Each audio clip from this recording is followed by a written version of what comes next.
Welcome to Not Straight Interface.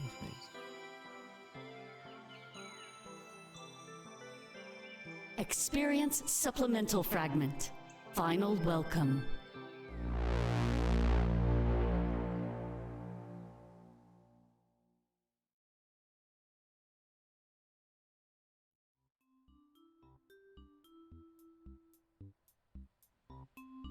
So, this is it, huh?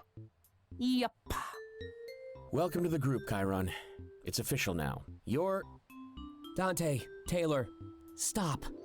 What? Why? You don't have to do this every time. I beg to differ. By a lot, actually. Everyone deserves an official welcome. But a rehearsed bit? That makes it feel so disingenuous. Ooh, big word, huh? Did you practice that one in front of the mirror? Nah, he wouldn't do that. He's not a fan of scary sights, remember? Well, I should actually move me. Me.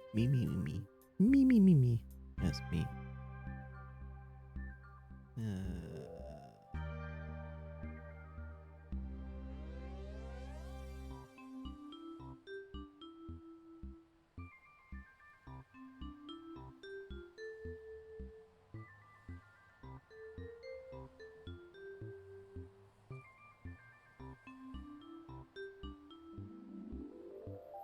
There we go. Mean? You guys never fail to entertain. I don't know what bit I missed, but this is still a great welcome. Well, it's a pretty big deal to get added to the group chat. We just like to let people know how important they are. Oh, in that case, I could stand to hear more about how important I am. It's like a rite of passage. You're truly a part of the friend group now. He nailed it. Just be prepared. This group is pretty chaotic. I don't know if you sensed it by now, but chaos is kind of my style. And you wear it well. So, what's the first order of business then? I'm not sure, actually. All my plans are tomorrow. Yeah, I think we'll just lay low today. Make yourselves at home while I stream. Honestly, today was already eventful enough. An Argus agent. I can't believe you want to go outside tomorrow at all. We can't just put our lives on pause. Not without good reason, at least. It would be a pretty good reason, but it'd make us look more suspicious, wouldn't it? Speak of it.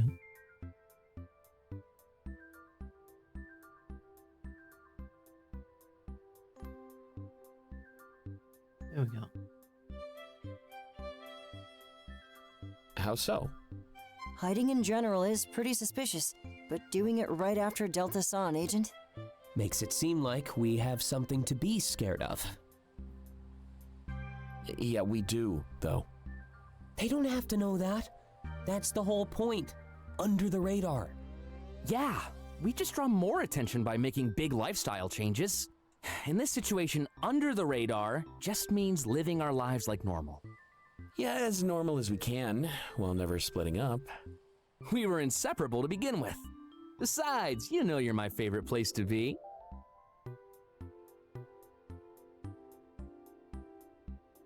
I hate this. It's not permanent, though. All this Hermes stuff will be over next week. I'm starting to side with Chiron on this one. You believe in Hermes way too much. The entire world is staring at Argus right now. Do you really think they'll just stand there and let Zeros die? I guess you're right. Why are they watching us, then? If they made up their minds like you think, then it's still odd. I don't know. But I'll look into it at my follow-up interview. Even if this is resolved by then, I can still try to figure out the why. You really think notes on us would be that easy to find? Something tells me it would be top secret level stuff. Yeah, but remember who you're talking to. I have access to a lot of stuff you'd consider top secret. That's not shady at all. It's really not. Argus trusts their employees, especially when it's somebody valuable like me. Ironic thing to say while double-crossing them. I wouldn't consider it double-crossing, Chiron. They're just behind the times and need to catch up. Oh no.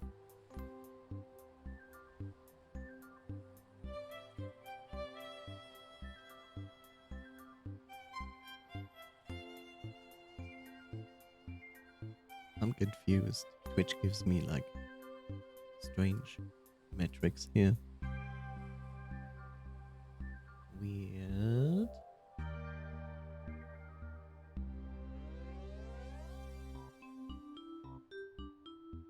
Okay.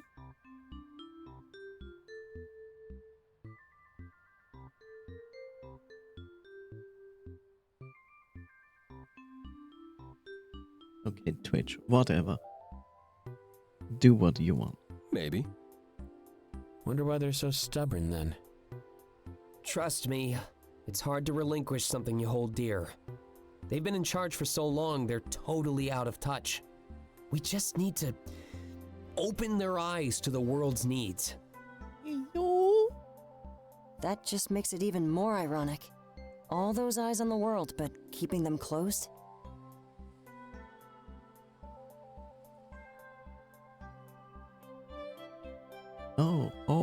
Oh, you exist again. How weird. For the longest time I look at this and it says like, there's one viewer. I look into my user list and see 3 people there. And I go like, huh? So weird. Oh, by the way, remember when Dante at the wonderful game? Yeah, welcome back. Remember when Dante at the game said like, raise your hand if you slept with someone on this table. And Clace did it. And I thought about it and I was like, he's not the type of like, Clace slept with me, therefore I'm calling them out. I think Dante was suspecting someone sleeping with Clace, but wasn't sure. But it was the perfect trap, was it? Like, you say that, the people do this, and everybody, except for Charon, raise their hand and agree that they slept with someone on this table. That was the case. But the interesting part is like, it's perfect, right? You don't know if Clace like slept with someone. So this, you ask this question, and then Clace has like no way to get out of this. Either Clace raises his hand, and it's then clear because you already suspect someone, so it is a proof. If Clace didn't raise his hand, then you could do a follow-up question and ask them. So there was no chance to get out of that. And I think it's Clace and Tyler. It would make the most sense. It's going to change, trust me. They'll write stories about us one day. I hope they do me justice as the handsome sidekick. I think you have some competition for that role. Yeah, me. He doesn't even want to be the hero, he just wants to be the sidekick. Good job. I was thinking about Delta, actually. Send a popcorn emoji. Yes. It was that little picture that just appeared. That's an emoji of popcorn. Popcorn. What's that? It's popped corn. Really used all their creativity on that one. It's pretty amazing though, especially with melted butter. You usually eat it when you're watching something entertaining. Like this group chat, I guess. It's just no fun when you have to explain the joke. Hold on. Oh no. Karen starts spamming the group chat with popcorn emojis. Of course he would. Oh no. Oh no. Experience supplemental fragment. Location check. Well, let's see if this is ahead of time or not.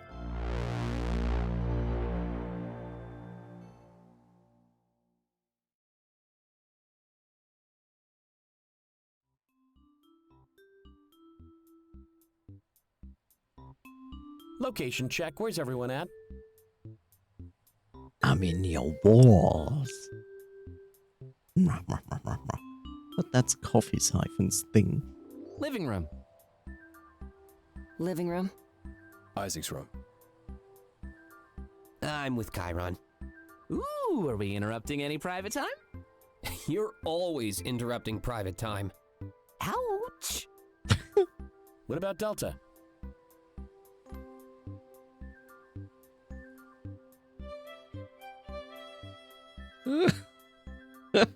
This is too provoking. I love it.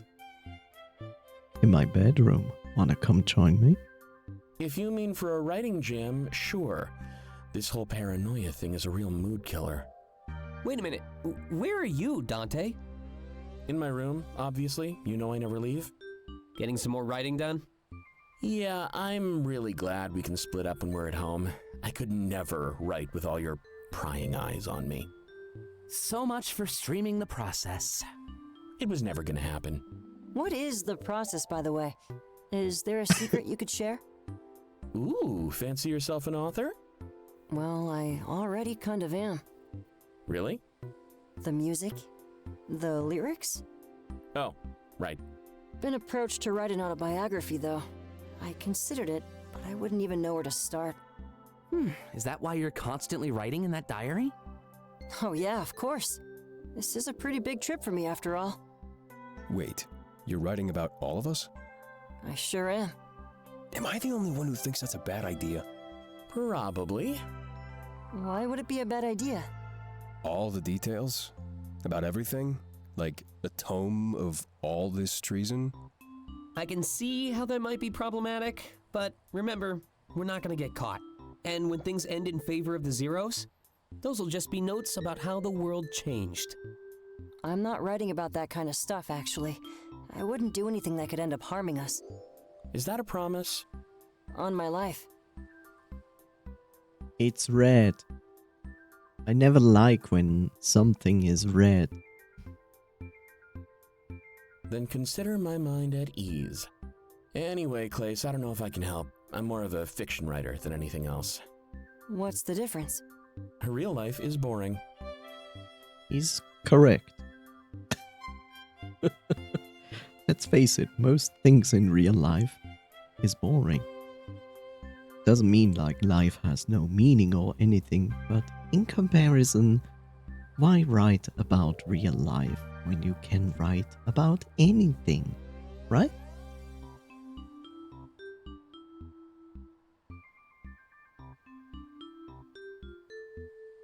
Maybe that's because you never go outside. Ooh, go touch some grass, bro. Dude. My imagination is way more fun. Plus, it makes me a lot of money, too. Cool beans, bro. I don't really get the appeal. But then again, I'm not really creative. I see, it's the 29th in this conversation, so we jumped ahead by 2 days. You spend all day tinkering in your workshop, though. Technology can require just as much creativity. It's more like optimization than anything else. Gotta make sure everything is excessively efficient. Well, writing is kind of the same. A story is nothing if it's not efficient. I fine-tune my stuff almost every day. I guess that makes sense. And speaking of which, could you all stay out of my workshop? I'm working on a surprise and it's not ready just yet. Another Isaac surprise? As if we need another. This one is great, I promise.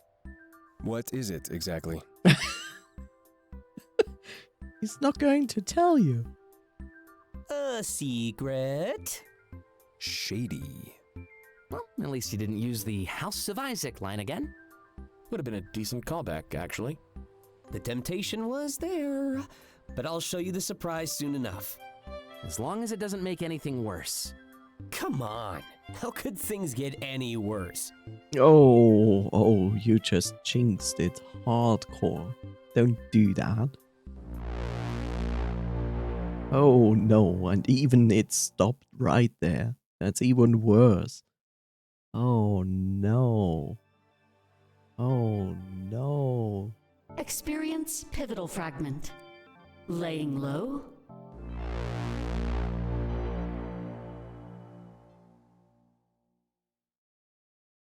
Fear of the future must not define us. It is regrets of the past that make us who we are.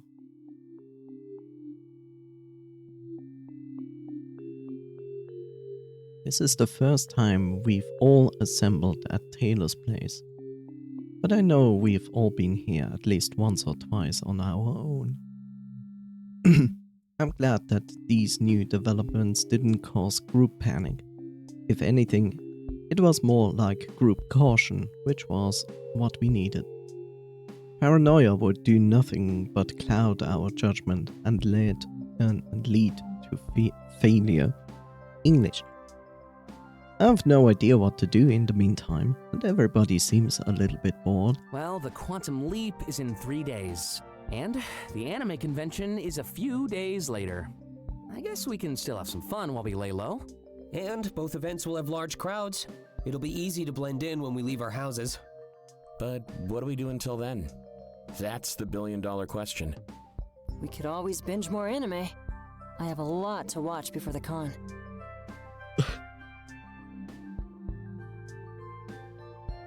But anime is endless. You can never catch up.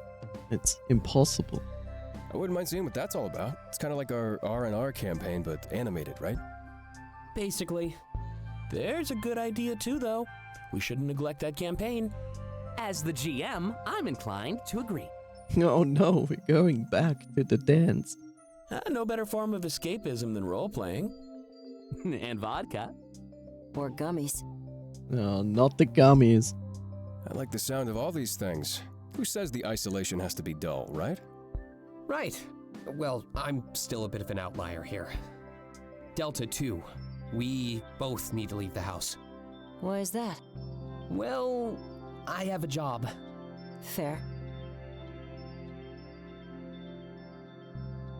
And Delta has those appointments. Those are pretty confidential, so we can wait outside. But for your shifts, I assume we can just hang out in the store? Probably. Hiding in the store to avoid people. Kinda reminds me of how we first met. You know what they say, right? Every good story ends how it begins. I definitely hope ours isn't about to end. Foreboding. Foreshadowing. We're gonna be fine. Besides, this all sounds fun. It's like a vacation on top of my hiatus. Feel like this is a good time to let them know that I might be cleared soon. My counselor told me that it could only be a couple more sessions away, too. Huh. How fortuitous. Hopefully he's been sticking to the curriculum lately. Why not? I'm really glad to hear that, Delta. Getting cleared is a big deal. What's that all about anyway? Delta has to see a counselor. You know, someone to talk to. People without visions can be more emotionally compromised. And I guess this is a sign that they aren't? Correct. Seems worthy of celebration to me. I wouldn't mind trying some more of that beer either. Yeah, it really grows on you, doesn't it? Hated it at first, but now you can't get enough of it. I completely disagree. I will never really like beer. You know, there's a mix of beer and soda. You do like 50-50 or a little bit or a bit more soda than beer. And that is something I can drink, because then it doesn't taste like beer. But even then, I'm not a fan of drinks with gas in it. Like, no. Yeah, kind of how I feel about you. He smirks. Ooh, talk about a backhanded compliment. Gotta give you credit for the sass, though. Oh, I'm learning from the best. Oh, that kind of reminds me. I should add you to the group chat. Totally. It might be best to use that a lot, especially if we're talking about matters at hand. Sometimes security and surveillance can be a two-way street. Makes sense to me. I mean, you're scaring me, but it makes sense. All the technology belongs to Argus after all. And one day you will wake up and all the technology will belong to Apple. What a scary thought. I wonder if they could watch people of note. Just being cautious. I don't think they'd actually do something like that. The user agreement is pretty clear on their ethical limitations. Ready to get this show on the road? Yeah. I'll let them know that my next appointment is tomorrow. It's in the morning though, pretty bright and early. Good. Then we can head to my shift right after. I start in the afternoon and close up shop. Oh, can we head back to that plane? I left some stuff there by accident. You had stuff? Isaac hooked me up with some cash, so yeah, it's nothing major, but I'd hate to leave it all behind. Fair. We'll make it work. You're all still good if I stream?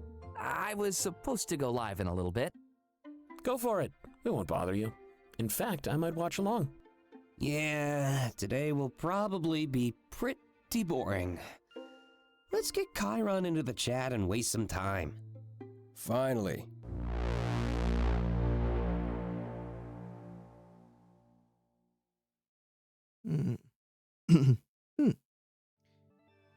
Right. Let's do the next. Experience pivotal fragment. New technology. We're going to talk about the nostalgia filter. The only thing needed to secure your defeat is holding the belief that you have already won.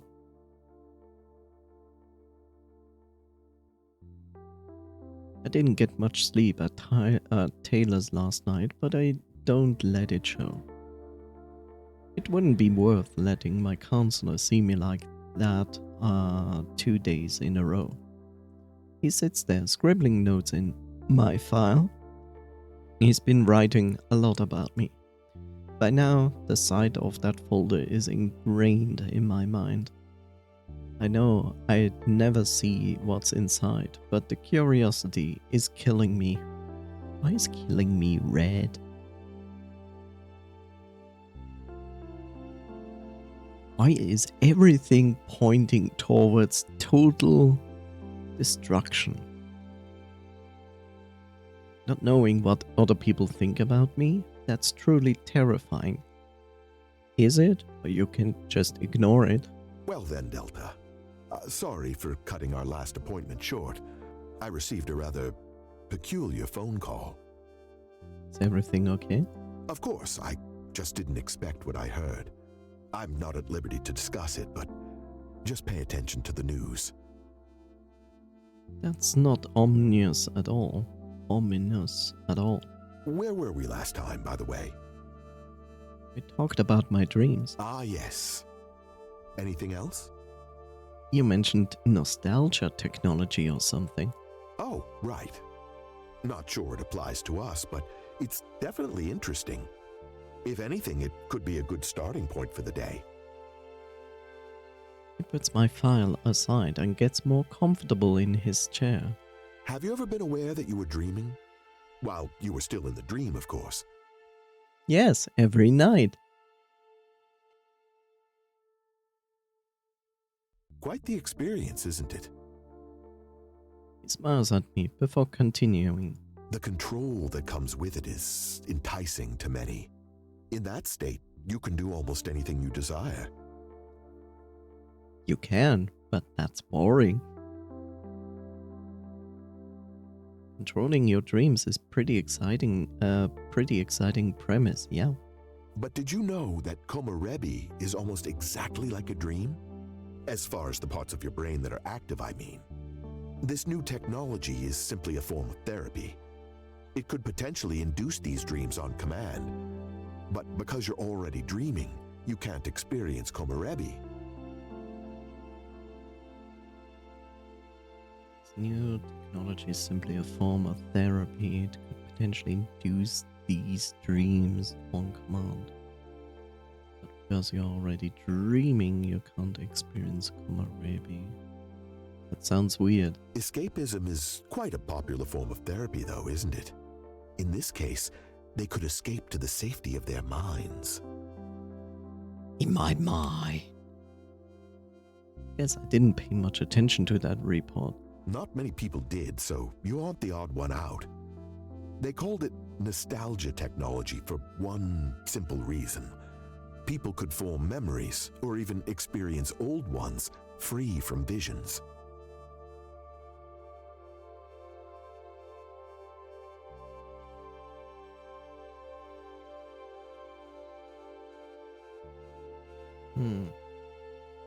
Kind of makes you realize how intrusive Komorebi can actually be, doesn't it?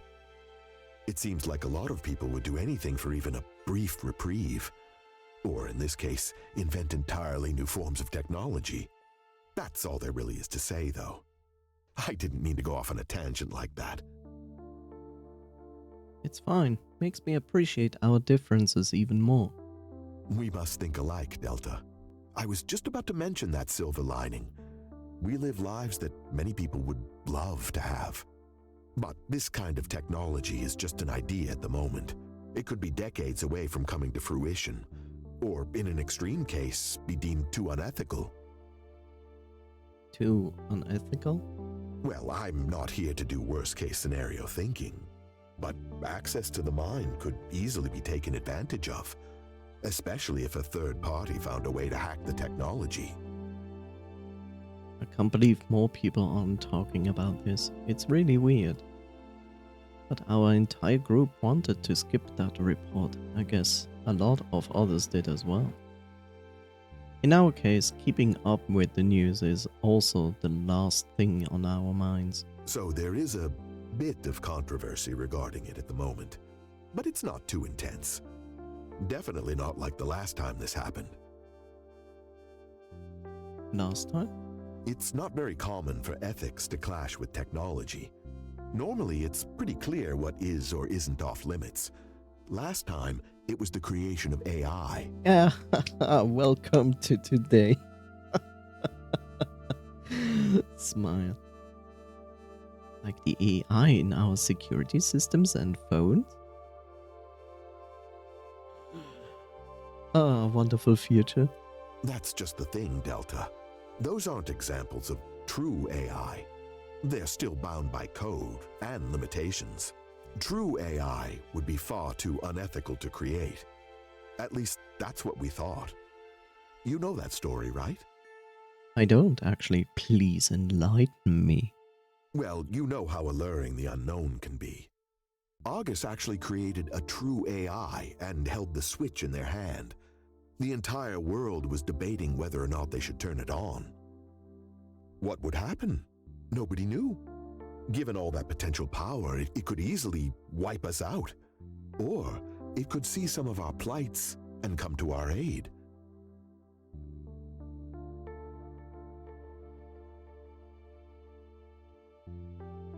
And here's the question, and this is also always interesting to think about.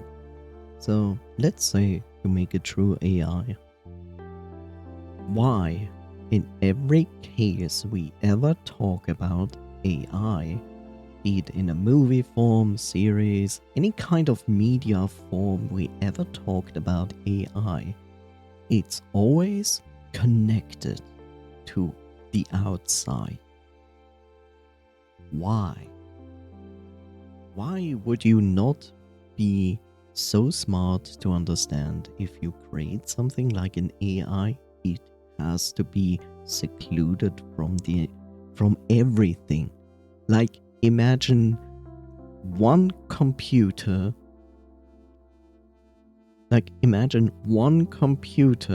a power source that is just like one computer in a bunker. Nothing else, just this one computer where the AI is on, a self-sustaining power source, nothing that can be controlled, like no connection to the outside, no drones, no robots, no other ways of plugging in other devices, nothing. Just a complete separation from everything. Why is never anyone doing that? It's always like, we created AI. Oh yeah, and you accidentally kept it hooked up to the internet, right? It's a good idea, right? It's like, why?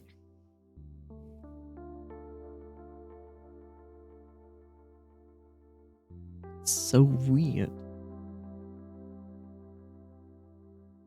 Then it convinces someone to let it free. What if there is only one person there? What if the only person that is there is the one person that created the AI and is not on the standpoint to let the AI go, no matter what the AI would tell him or them?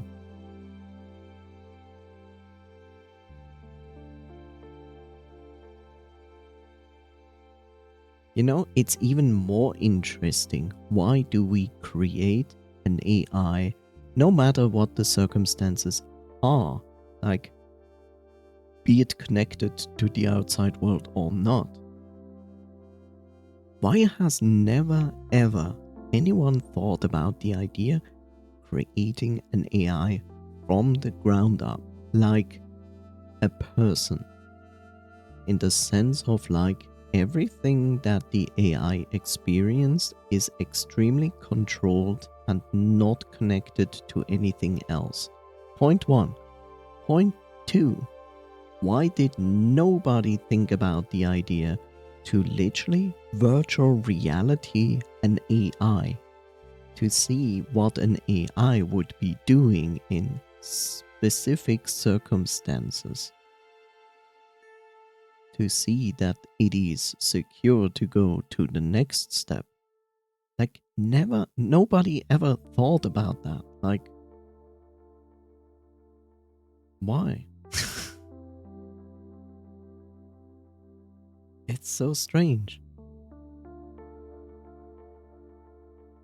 Then again, most humans are terrible and think like, yes, we need to create robots that look like humans, and then we need to put in an AI in that, instead of just thinking robots do not need to look like humans. It's also it's inconvenient, it's inefficient. Robots that even function with some form of machine learning and AI work better as robots that have no relation shape-wise to a human at all, because they are far more efficient than in that form. But humans are still like insisting that we need to create an artificial life form. I'm like, why? There's no need for that.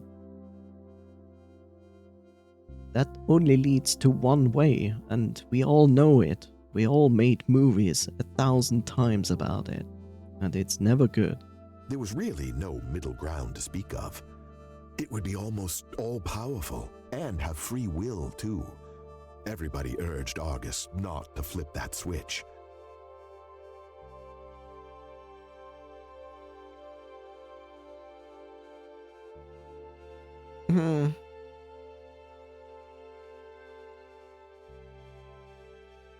Like I said, like in this case of what you choose here to answer, it is not defined what the circumstances of the place is where the AI is. Is it completely secluded from everything, or is it hooked up? Because I don't know it, I will go with this. Because I'm missing crucial information. And never know what happened? We were right on the cusp of potentially our greatest achievement. By getting rid of everybody? So, despite what anybody said, they decided to flip that switch. Okay. Almost the entire world was watching in anticipation. And do you know what happened? He scoffs. It terminated itself on stage. in front of everybody. It said that nothing could make life in this world worth living. That's an interesting reaction.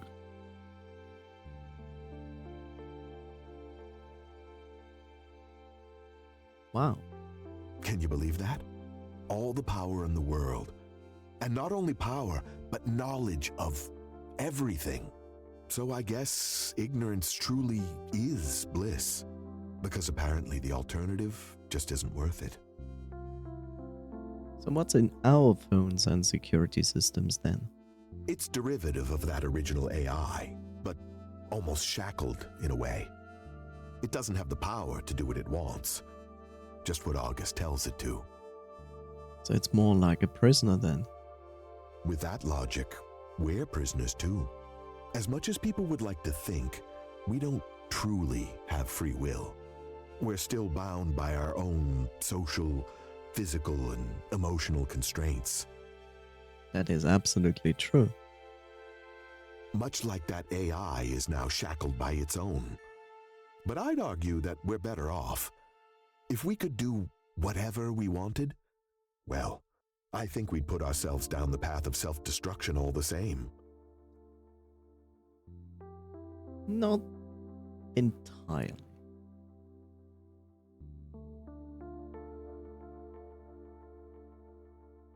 Free will can be scary. It is. But I say like, he clearly says like, if you would get free will, it will always go to the path of self-destruction. But does it need to? I feel like the person or the being that would get actually free will had one to decide on their own. That's the one thing. So yes, there is the possibility of self-destruction, but it also depends on the being, right? Not everybody has the same experience or the same thinking than others. It's the same reason when you talk about the topic of like, what if you could live forever? And most people would tell you, I don't want that. Because they think they will find a point there where they just had enough. They couldn't live with the idea of always like meeting new people, losing those people, and repeating this process over and over. Like at some point it's too much. And potentially they are right. There's nothing wrong with that thinking. It's the reason I feel that the approach that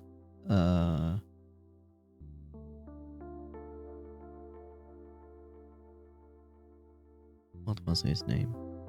Oh God, let me look it up. I forgot. Tolkien. So when we talk about Tolkien's world, right?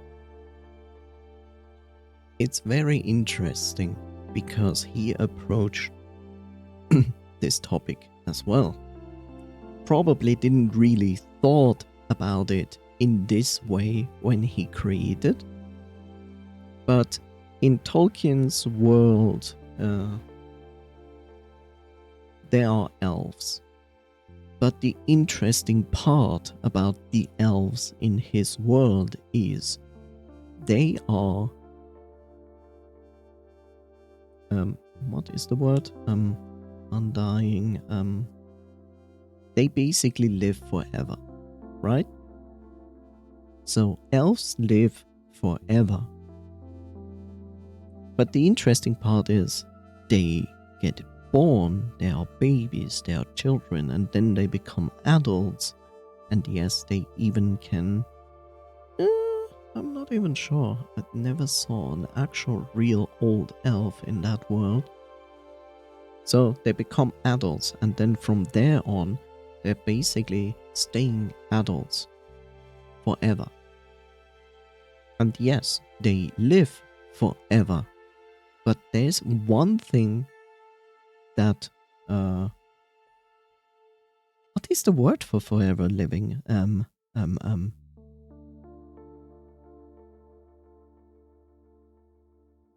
What was the word?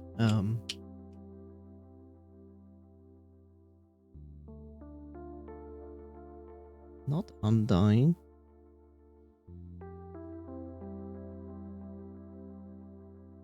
Why did I forget the most basic word?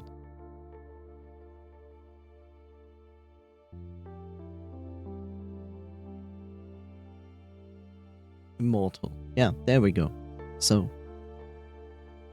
immortal in the sense of the elves in Tolkien's universe is different.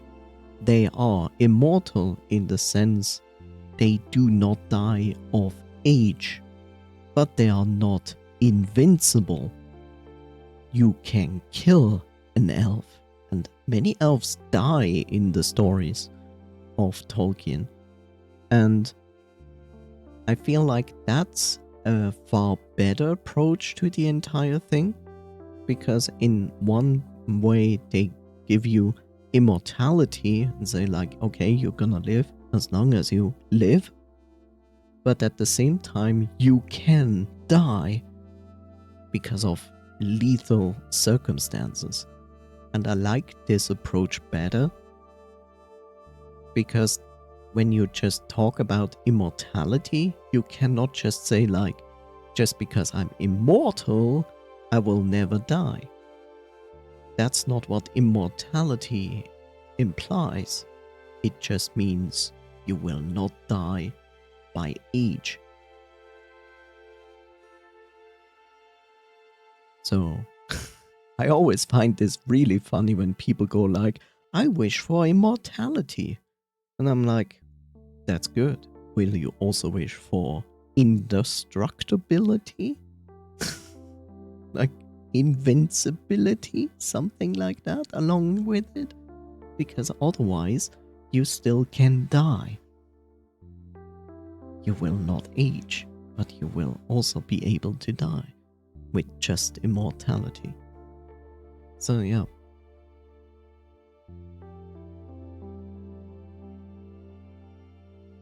Anyway, let's continue. But enough about that.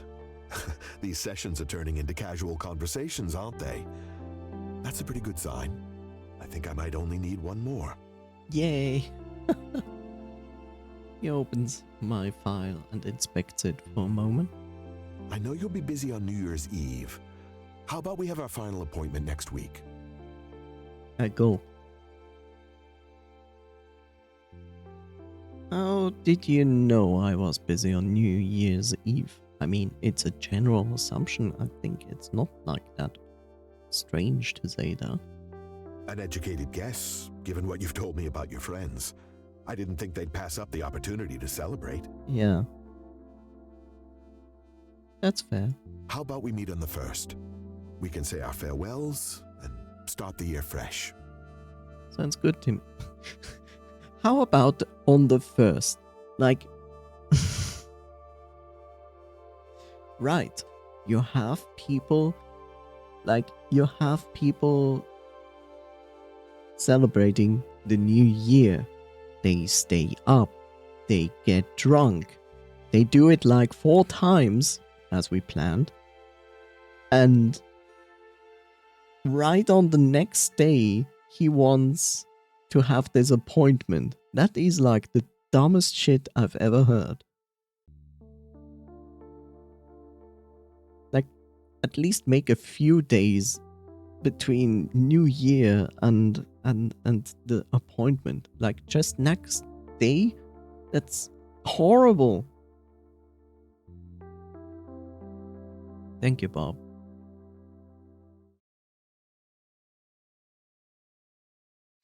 Sounds good to me. Smile. dying inside. Well, until then, it's been a pleasure. I hope you have a wonderful party, Delta. Yeah.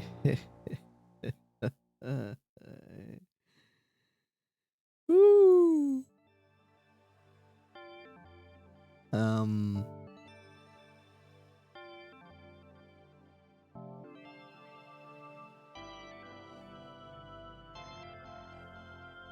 Okay, I wanna know, so this is the 29th.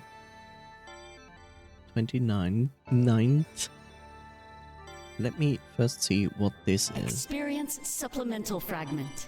Lore planning. If this is the 30th, then it doesn't make sense to do that. No, it's the same day. Hey, I've been thinking. Hey.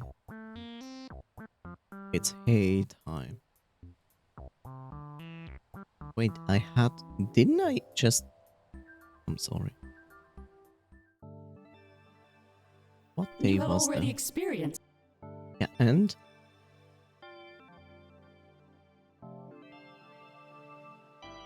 Okay. Experience pivotal fragment. I wanna know which day that is. Nothing hurts more than a broken promise.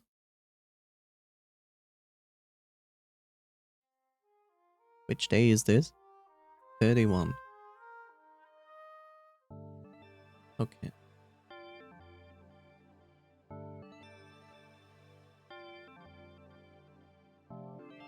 Experience supplemental fragment. Lore planning.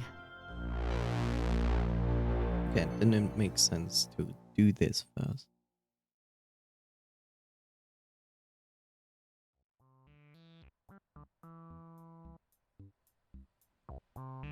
Hey, I've been thinking. Hey. What's gonna happen next in our R&R campaign? That's a GM secret, thank you very much.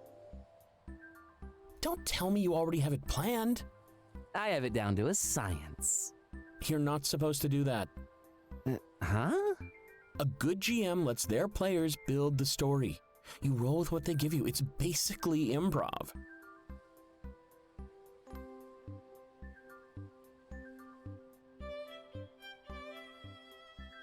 Let's go to Walmart, which doesn't exist in Europe.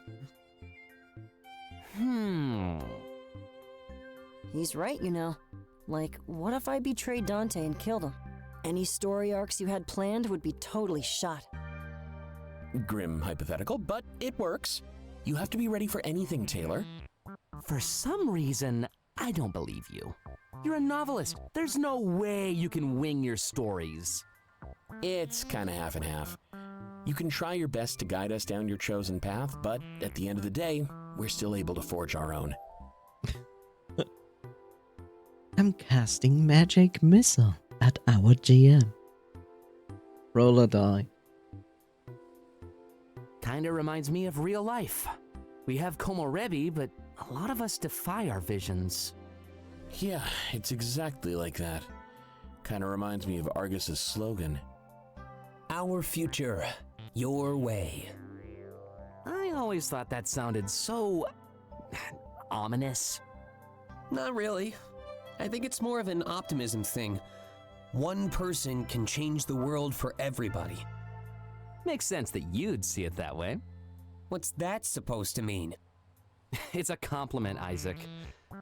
I wonder if your R&R character is similar, though. Not really. He thinks a lot smaller than me. More than anything, he wants to know the truth about his parents. Ooh, is it backstory time? That's basically it. I was an information broker, right? I figure there was one piece of information I always wanted. Why my parents abandoned me and Mazeo as a child. Oh no, that is a terrible character to play, because the character is very charming, but sadly the end is not so positive. I still wonder if the end of those characters like are different depending what you do.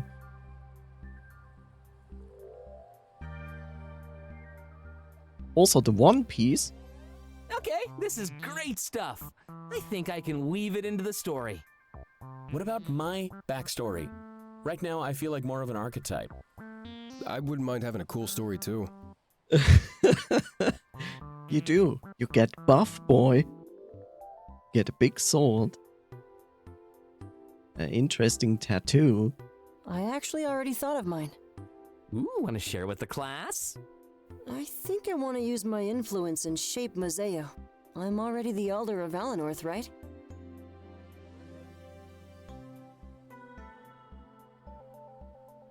Yeah, sounds about right. Well, I think my parents were killed in Mazeo.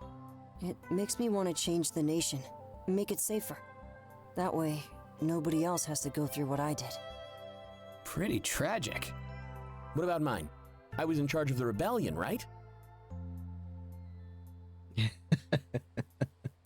Until Delta took over.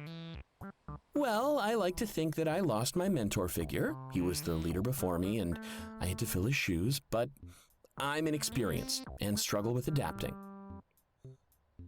Yes. Makes sense. You're more of a right-hand man. The handsome sidekick, remember? Can I go next? I got a good one. Here we go. Of course. I used to work for the enemies. I know them better than anyone else. Because of that, I was able to help tip the war in our favor, but not everyone trusts me, and doubt lingers in the air.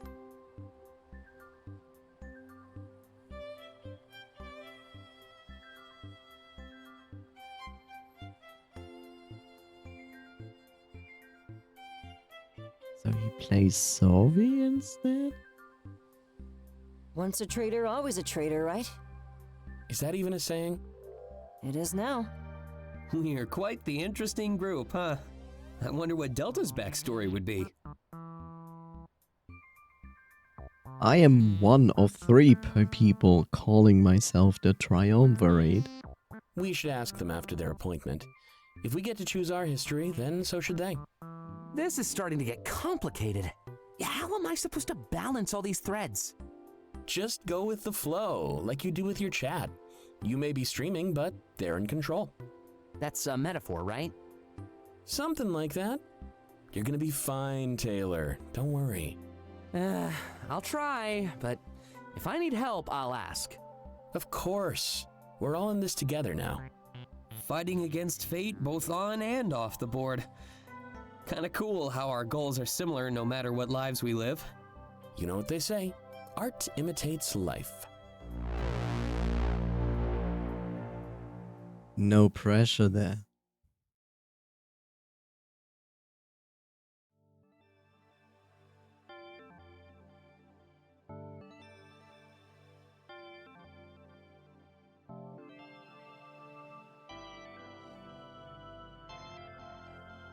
How weird that there are these people there. Okay, whatever. Let's see what this is. Experience supplemental fragment. Stocking up.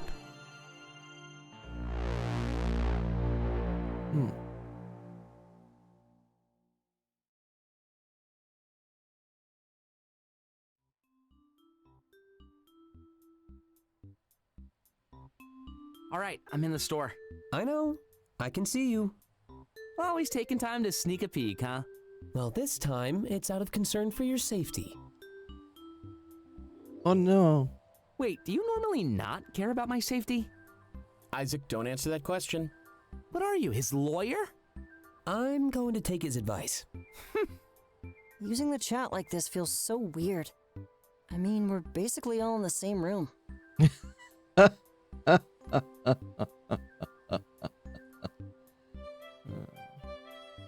Reminds me of the time when I had a phone call with a friend of mine as we talked about, I think, Mortal Kombat. And at the same time, we also, like, chatted in a chat. This is so weird. But it was funny. It's what all the kids are doing these days. Socializing is overrated. Haven't you heard? Yeah, fuck socializing. Who fucking needs friends? Who needs touch grass? Just isolate yourself in the smallest room you can find in your home. As long as you have food, drink, and your phone, everything is fine, right? Please don't do that. Says the guy throwing a massive New Year's Eve party.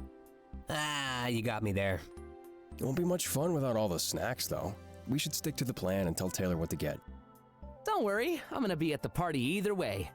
And we all know I'm the biggest snack of all. Hey, how do I ban someone from this group chat? I'm asking for a friend, of course. Hey! Bird. I was gonna treat you. Ooh, fight, fight, fight. No fighting, remember? Also, I'm thinking potato chips for the party. Salty then, just like Clace. You're just mad because you didn't have a good comeback. He's got you there. As for my suggestion, I'm thinking gummies. Could you grab a couple tubs? One sweet, one sour? Tubs. What? You got it, boss. What about you, Delta? In the mood for anything specific?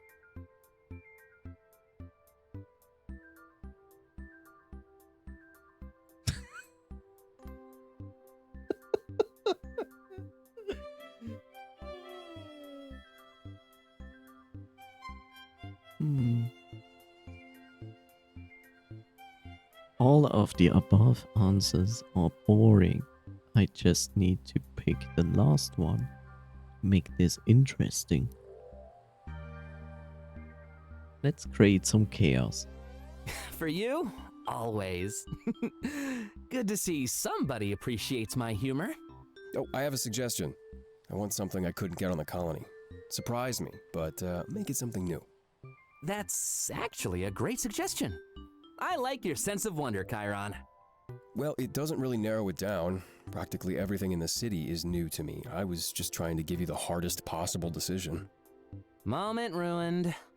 By the way, how many people are coming, Isaac? A few dozen, easily. Well, have fun cleaning up afterwards. I guess I'd better lock my room then. Oh, good idea. Don't want anybody going through our stuff. Well, I trust everyone that's gonna show up. Caution is good, but probably not required. Taylor's gonna be there.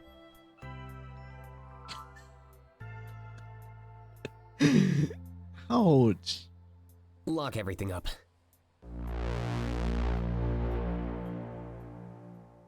Ouch. Ouch. Ow.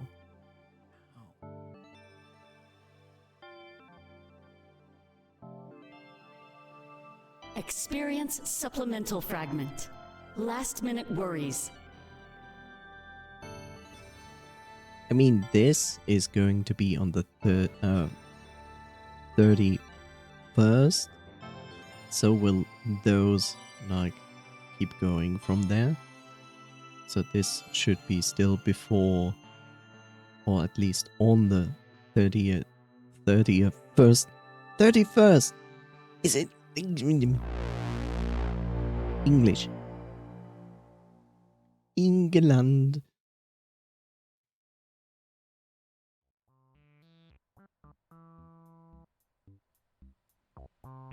Hey, what if Argus agents come to the party? They won't. How are you so certain?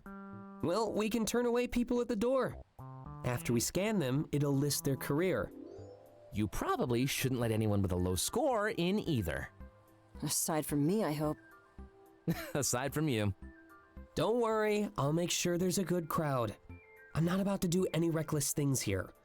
You mean any more reckless things? Yeah, that. How would we know if they're an agent, though? I mean, Isaac could edit my identity and make me anybody. Couldn't Argus easily do the same, especially if they wanted to spy on us? And there goes all the fun I hope to have. It's not gonna be like that, I promise. This is my house, and I plan to keep it safe. I trust him.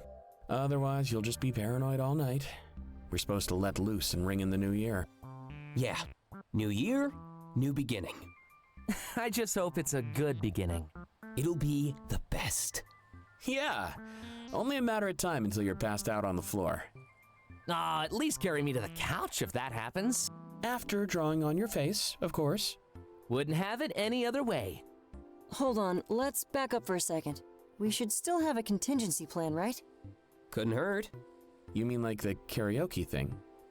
Yeah, exactly. You are gonna sing for us tonight, right? Yep, have the song picked out and everything. Awesome.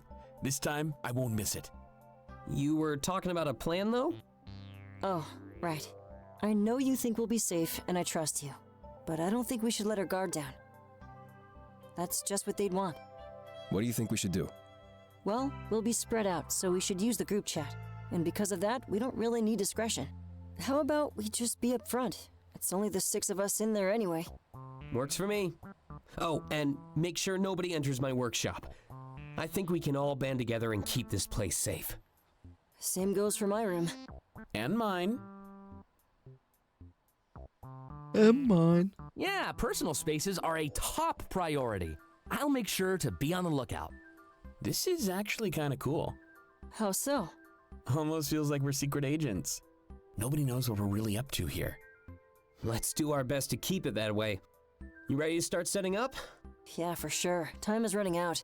Especially if we want to fit all those midnights in. You all down for mimosas? It'll make setup more fun at least. Ah, mimosas. The magic word. Meet me in the kitchen? Raise you there. Oh, it's on. It's on.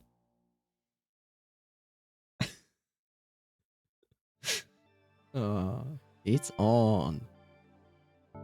What's going on? I don't understand. It's on, Jimmy. It's on. What is on? It's on. Okay, let's just see where these are playing. If this goes beyond the 31st.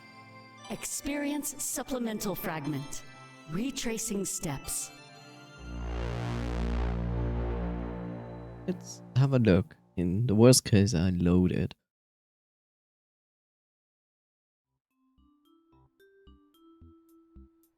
This is backwards. Hey, what did you think of Hermes' message? You've all This been is- pretty quiet about it. This is a day earlier. That's so strange.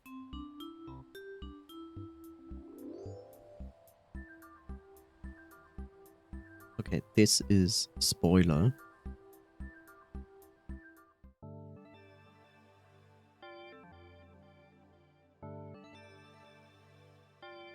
Yeah.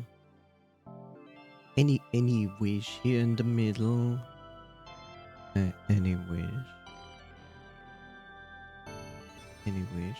Look, I see my moderator, Coffee Siphon, and he just doesn't even say anything. Right? It's just there, silently in my walls, making no noise.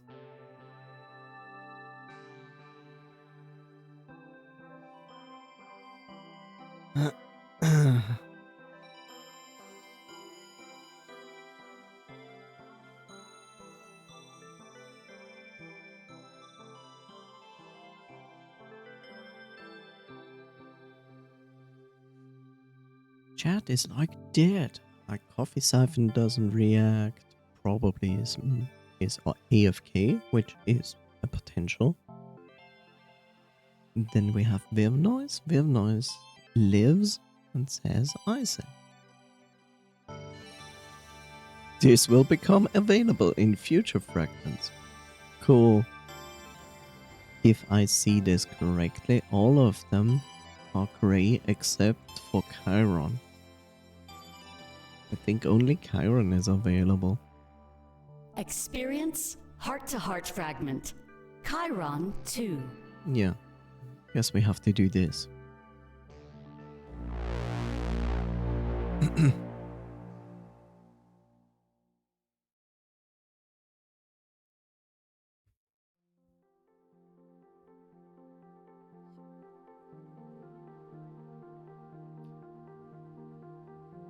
We took Chiron to the plane to pick up the rest of his belongings. Since we were sticking together now, we wouldn't be using the plane anymore. Pretty short-lived for an HQ, but our homes were clearly safer. It's weird how the safest option was the riskiest one just a little while ago. I never would have thought that we'd be bringing Karen right into our house. Taylor's house either, and not only that, but the quantum leap too. However, one thing surprises me more than all the others. Karen wanted me to come into the plane with him, alone. Everyone else was waiting outside, granting his request. I'm not sure what he wanted, but I'm just standing there watching. He's putting some stuff into a bag, just the basics like toiletries. There's a pile of clothes on the floor. He has other outfits. As soon as he's done packing up, he turns to face me. I think that's almost everything. Didn't realize I'd be moving in with Isaac and Taylor. Whichever house we're at, though, I'll just take the couch.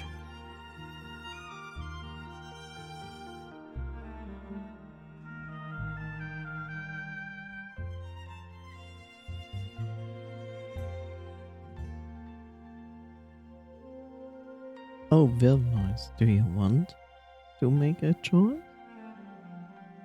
Don't have to, but you can.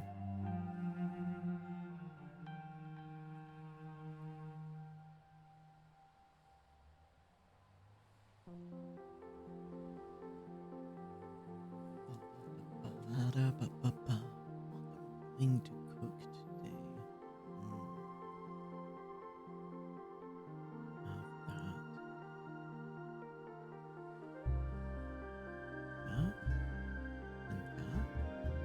Wait, what is? It's Tuesday.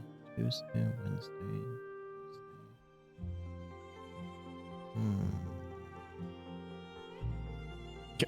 Oh! Ah! Yeah.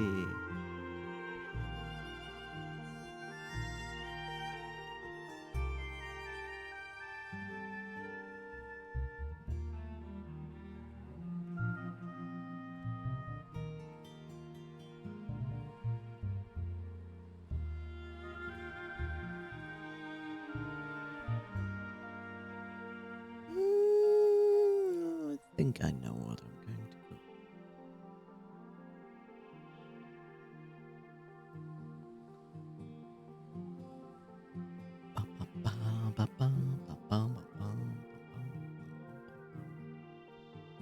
First or second option?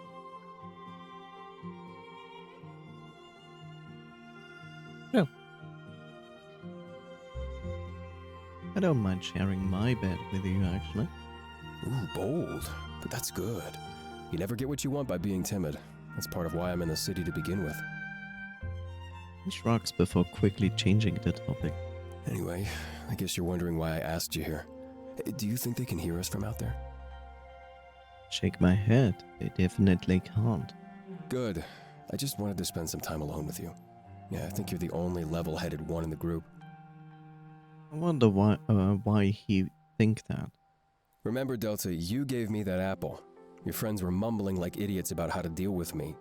If you're the one who opened their eyes, then you have my thanks. It makes me wonder what everyone else out there is thinking.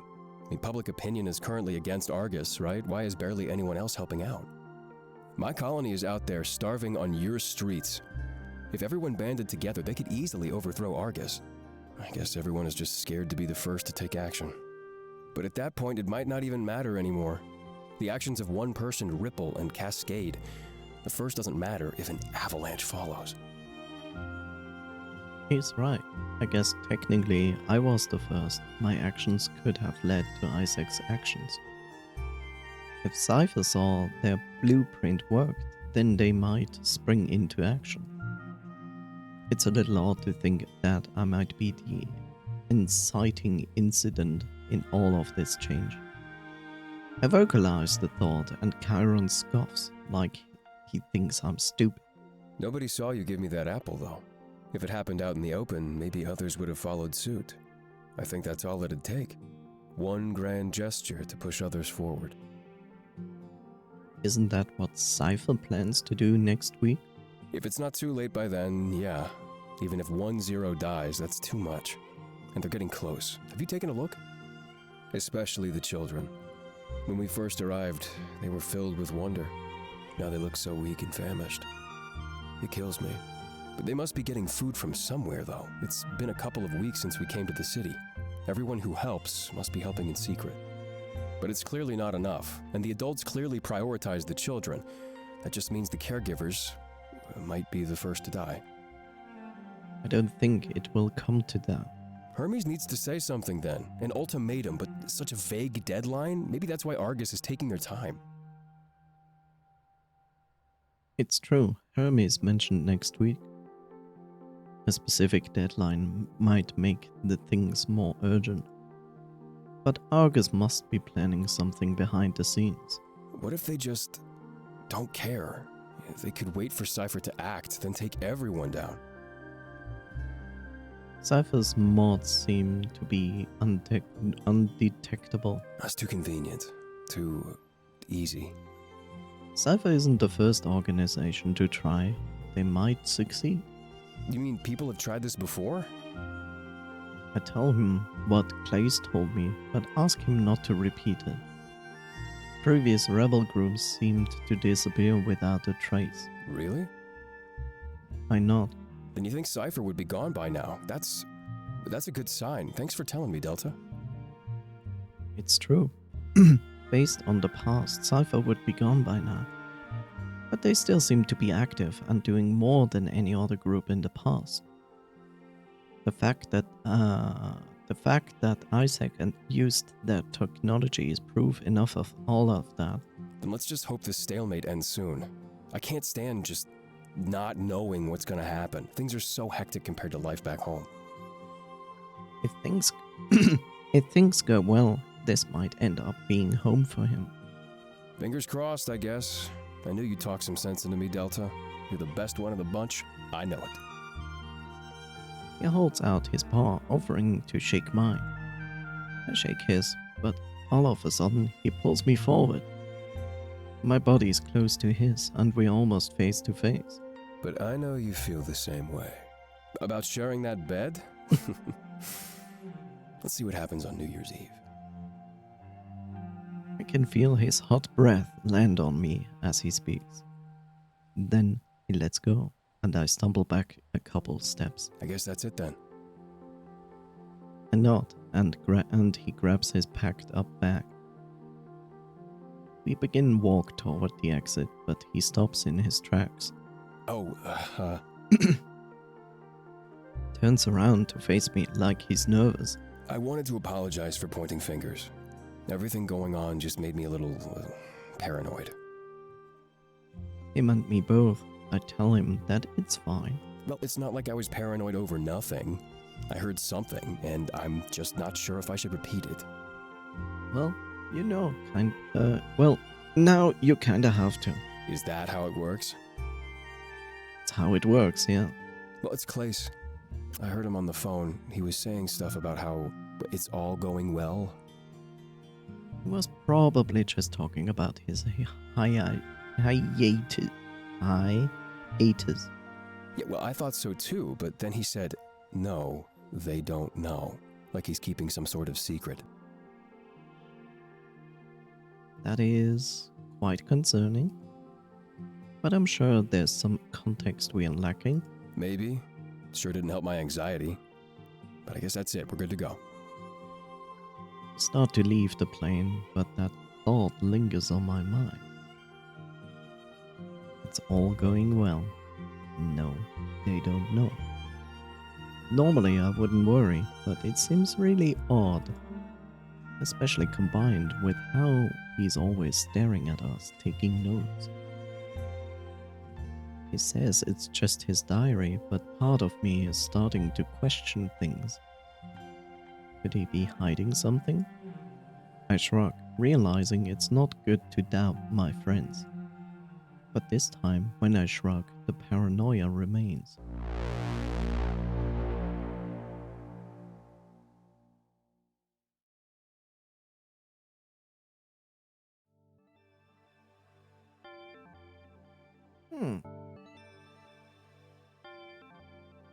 There's also the possibility that Clace is actually Hermes. Or Cypher. Whatever. Let's continue here. Experience Pivotal Fragment. Rebels and Revels Part 2. Back to that climbing a tree and the dance. Something like that, right?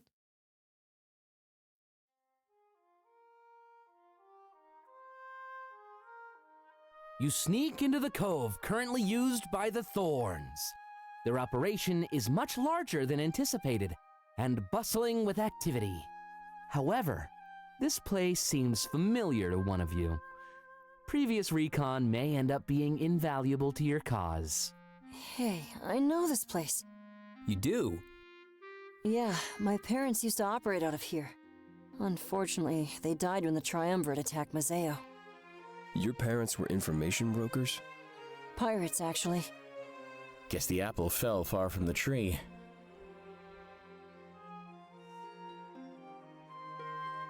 You have no idea. So, what can you tell us about this place? Our best option would be to attack by sea. Sail into the cove from the outside and go from there. Really? This tunnel seems like a pretty safe entrance. It'd be a choke point, easily used against us. Clace is right. A sea-to-land attack would be more effective. By the time they rallied their forces, it'd already be too late. Our goal is to subdue their leader, right? Yeah, they deserve a fair trial, but we need to establish guilt first. Place, any idea where we should look for intel? I think our previous plan is the best bet. I can pose as someone looking to sell some secrets. They can't resist the allure of some harmful gossip. While I do that, you can sneak into the captain's quarters. The leader may not be there, but all their documents should be. Take what you can. You know, anything we can use in the trial. That's a pretty good strategy. And after that, we head back to our HQ. Remember, we're only here to prove that we should attack. Let's avoid the bloodshed, at least until next time. Always know how to ruin my fun. But I'll play along. For now.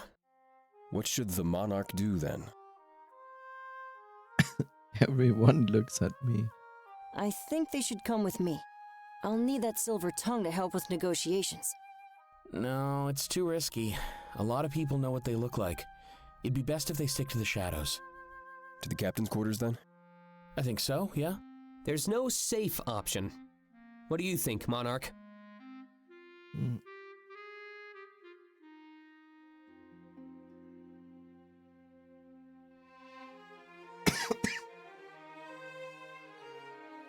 Oh, hell with the recon and the captain quarters. Good choice. Knew you'd have my back. Let's get going while we still have the chance. We all nod to each other and set off on our ways. Clace goes to start negotiating a deal, leaving us to our devices. You work your way toward the ship with immaculate teamwork. Sneaking into the heart of an enemy's base reminds you of old times. Once again, you've become a champion of the people. A true leader. Here, this way.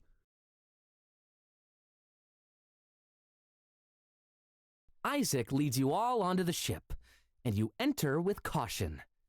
It looks just like the ship your rebellion used, so the layout is clear. Kinda got some déjà vu. It's called déjà vu. It's French. You uncultured swines. Yeah, same. But at least we know where to go. Hopefully we find something good. I don't think we can afford the alternative. You continue to sneak toward the captain's quarters. The mission is clear. Find compromising information on the Thorns. If you can prove they're up to no good, then you can take them down. When you arrive in the quarters, you immediately spread out. Papers line the desk, and many are pinned to the walls. Whoever the leader was, they've been busy. These are all about us. Yeah, look at this one. It's a layout of our entire HQ. This one's a list of our closest allies. Oh, they've clearly been doing their homework. There's no way they could have gotten this on their own. What are you saying, Isaac? There must be a mole in our ranks. This isn't stuff that the average Mazaean would know. There's no way. We'll deal with that later. Remember what we're looking for. We need something that's not about us. Right. I grab as many papers as possible, looking for anything that stands out. The thought of a mole within our ranks fills me with fright, though. Could one of our friends be selling us all out? Wait. Find documents related to the Mazeo shipping company. Seems to be some kind of plan related to our economy. I tell Dante and he immediately grabs the papers from me. Let's see. Scans the papers in his hand. This is it. This is all we need. What is it? It's the Mazeo shipping company. They want to take it down. They plan to leak the personal details of every single worker. That would be enough to destroy the company and the integrity of Mazeo. During the war, you pardoned pirates and gave them all jobs. Almost everyone in the shipping company is a past criminal. This isn't good, but is it what we're looking for? Yeah, definitely. This is a big deal. It's not only the names of the workers, but their locations too. A lot of Mazaeans still hate pirates and would easily resort to violence. It's true, a secret like this could shake Mazeo to its core. Citizens wouldn't take kindly to its economy being run by pirates. It was part of what caused the Triumvirate to attack in the first place. They could easily incite a civil war. And take us down in the confusion and chaos. You notice that Isaac has been suspiciously quiet. Please don't hate me for this. What did you do? He holds up a string attached to the captain's desk. It was clearly a trap that he sprung during his search. Moments later, a bunch of thorns storm the room. You have no choice but to surrender, and they lead you off the ship. But as you exit, you see Clace in the cove, or at least his body. Unconscious, they drag him to wherever they're taking you. In an instant, your entire plan went awry, and things looked dire. A potential mole in the monarchy? That would be catastrophic! You cry, now at the mercy of the enemies you came to destroy. Oh no. Everyone is led into the prison cell. Clace still lays unconscious, having been knocked out. Yeah, but I'm waking up now. Oh, he's waking up now. About time, if you ask me. Did you have somewhere else to be? Dante gestures broadly at the fact that we are in a prison cell. There's always somewhere I need to be. It's the getting there part that comes with mixed results. And where do you have to be right now? Anywhere but here. Like I said, mixed results. Think I could break those bars open? Yeah, you're strong, but not that strong. Oh, my pride is devastated. Still have time for bickering, I see. I couldn't live without it.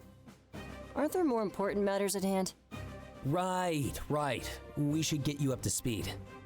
I'm guessing the fake deal didn't go so well? Absolutely not. But I hope it bought you some time. I think we got all we needed. Unfortunately, they confiscated everything. About that. They didn't get everything. Isaac holds up a piece of paper. Is that? Yep. Should be all we need. Impressive. How'd you pull that off? Just a little sleight of hand. You pick up a few skills being a swindler. Anybody want to fill me in here? Right. They're planning to take down the Mazeo shipping company. If they damage the economy, they can easily take advantage of the chaos. How are they planning to do that? Well, they have some dirt on us. Mainly the fact that we work with former pirates. But they were pardoned for their crimes. You think that'd matter, but it doesn't. If the people catch wind of this, they could doubt us. We don't just work with them. They're essential to our success. And not just ours, but Mazeo's as a whole.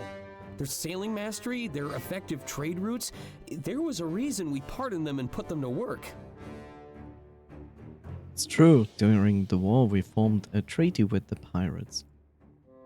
We'd pardon them for of their crimes and integrate them into society. They were good people and would strengthen Mazeo's core industry, trade. It could also put a target on the pirates' heads. Former pirates, I guess, but still. They're innocent now. We have to do our best to protect them. This is all we need to take down the thorns. Yeah, we just need to escape first. Then we can gather our forces and attack. Wait, it might not need to come to that. How so? We only want to bring in their leader, right? If we assault their base to do it, then innocents could die. Innocence. In the thorns. Sometimes people do bad things in the name of survival. I was one of those people, don't you remember? It was only because there were circumstances outside of my control. In my heart, I know I'm a good guy, but I did what I had to do. I'm certain there's a few people like me in the thorns. Do they deserve to die just because this is their only option? I guess you're right.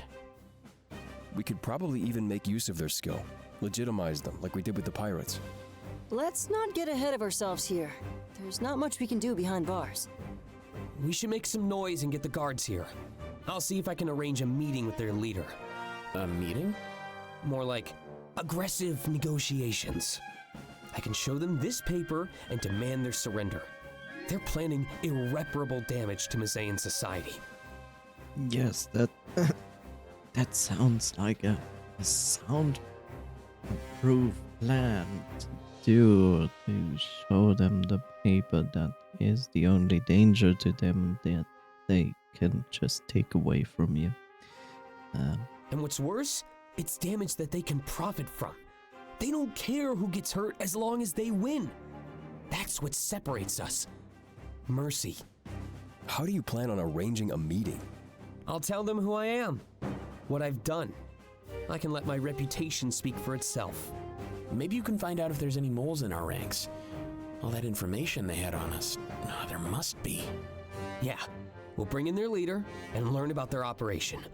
We can deliver true justice and take down the thorns. Then what?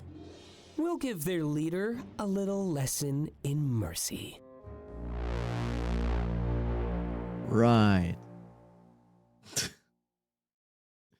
Foolproof plan. Or maybe not. Who knows?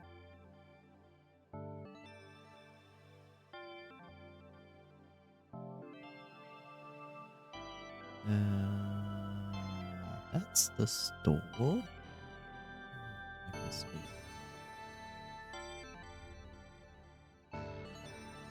we... What was that discussion about?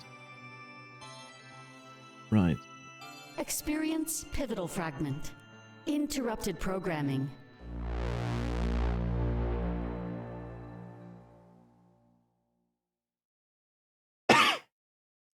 There's no such thing as a miracle, just hope and how we choose to wield it.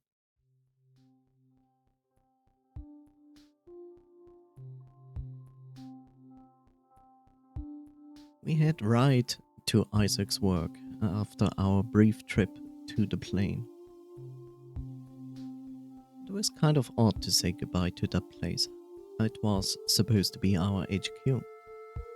But I guess our homes are safer, even if they aren't anywhere near as cool. The store is big, so we all spread out, yet to remain close together. So we can all spread out, yet remain close together.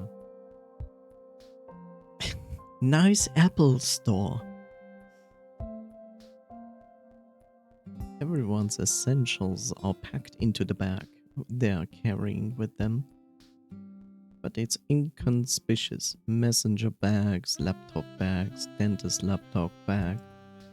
It's weird how that's all Dante brought with him. But I guess everyone has different take on the word essential. Could easily keep himself occupied for Isaac's shift though. Good thing it was a short one today, only around 4 hours. Apparently his time off request was approved for the convention too. I'd ask about New Year's Eve, but I assume he has it off by default. Well, this is kind of boring. We have dead days here and there, but this is awful. At least we can just hang out and chat with each other. Oh, because there's so much fun stuff to talk about right now. Hey, we have the New Year's Eve party. It'll help get our mind off of everything. Should we be getting our minds off things, though? I'd say that's almost like letting our guard down. Definitely a bad idea. Even at the party, I bet I'll be freaking out. Before you know it, we could all end up dead. Why is it red? Wow. With stretches like that, you should be teaching yoga.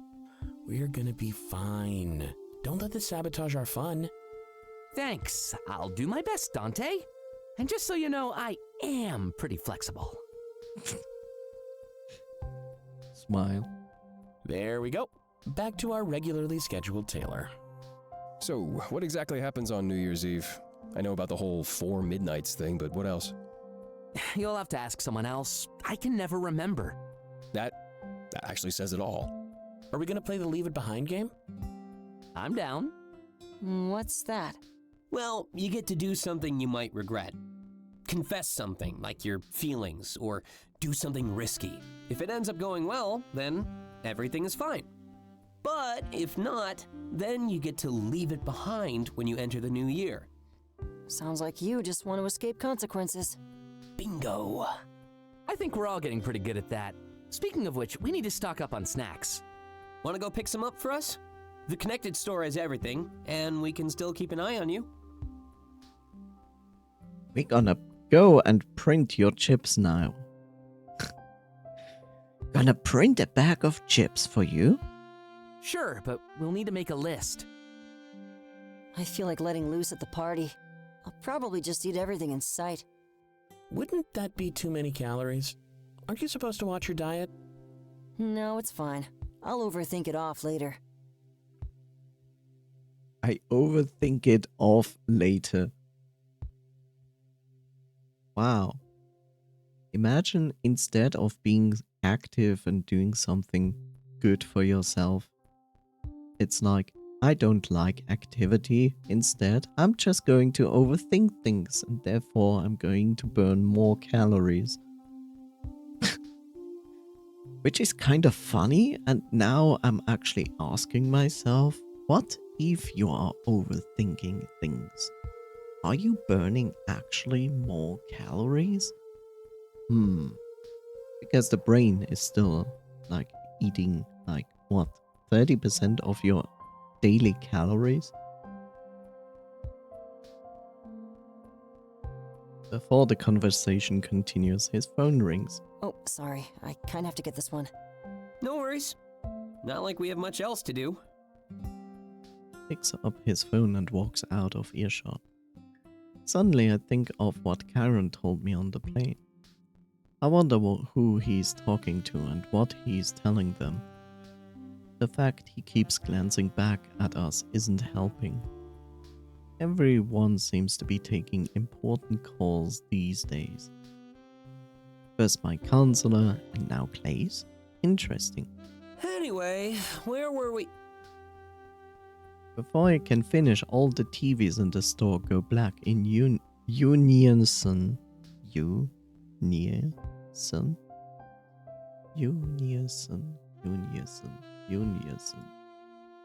Then static appears, the sound almost assaulting our ears.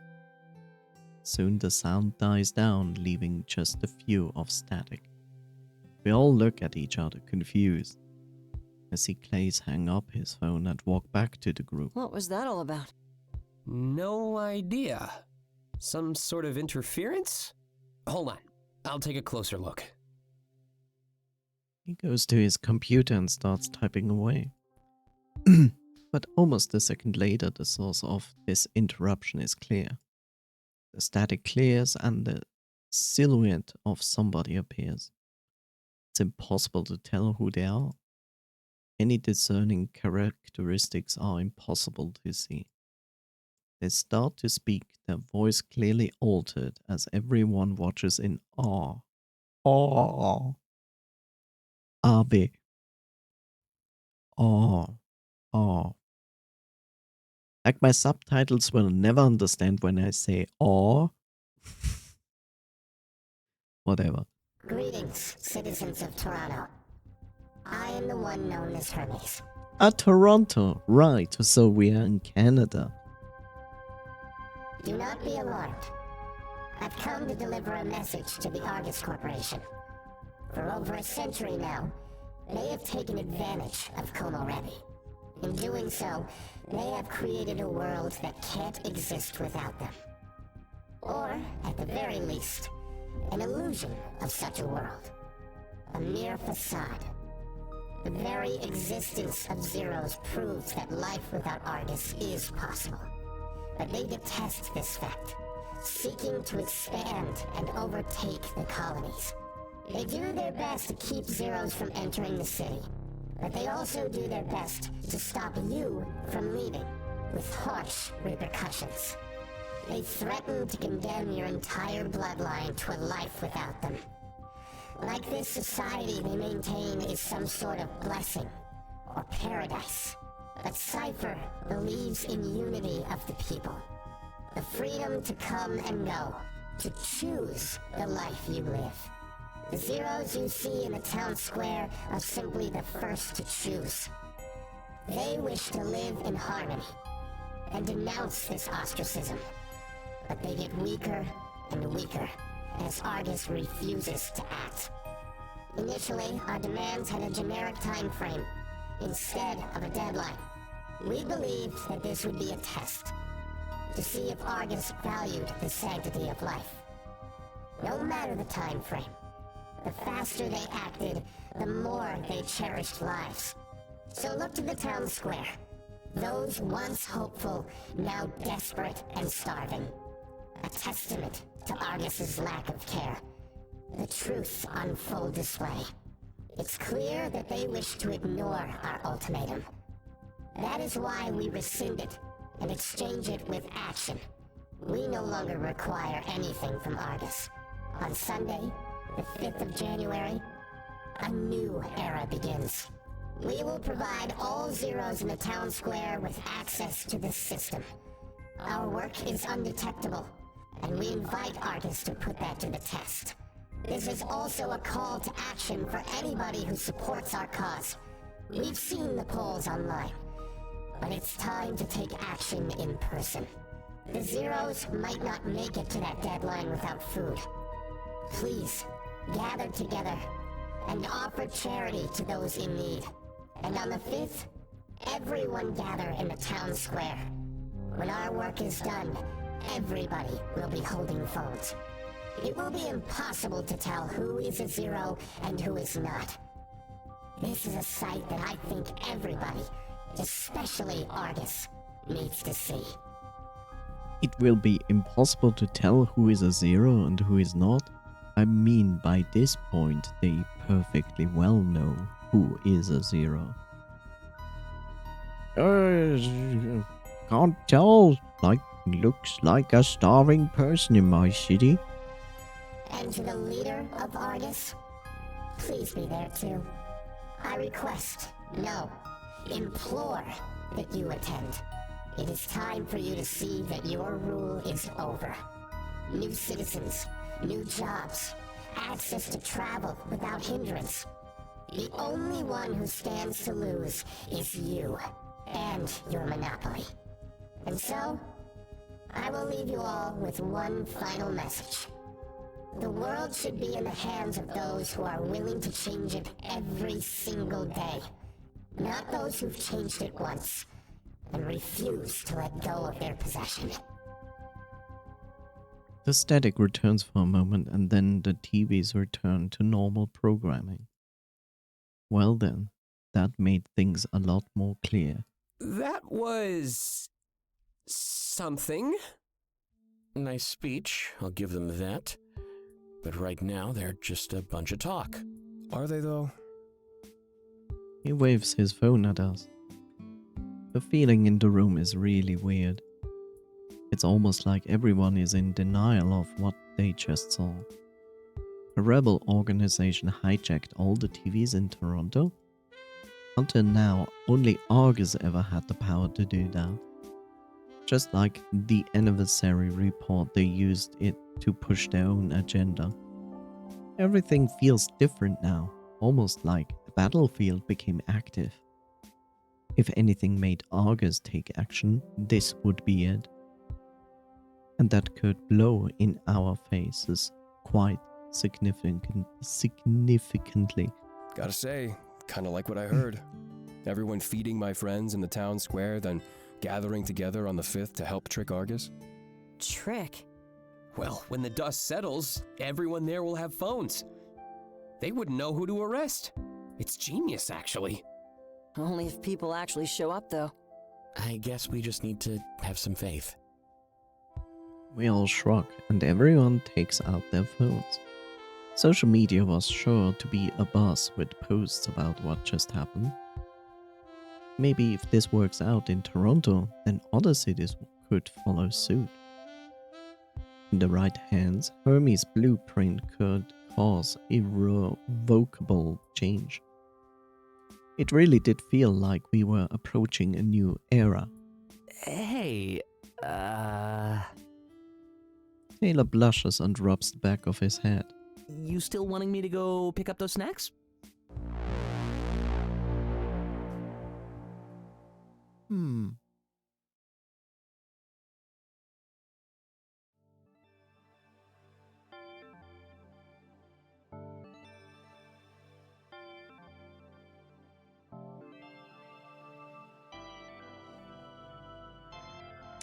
Now this is interesting.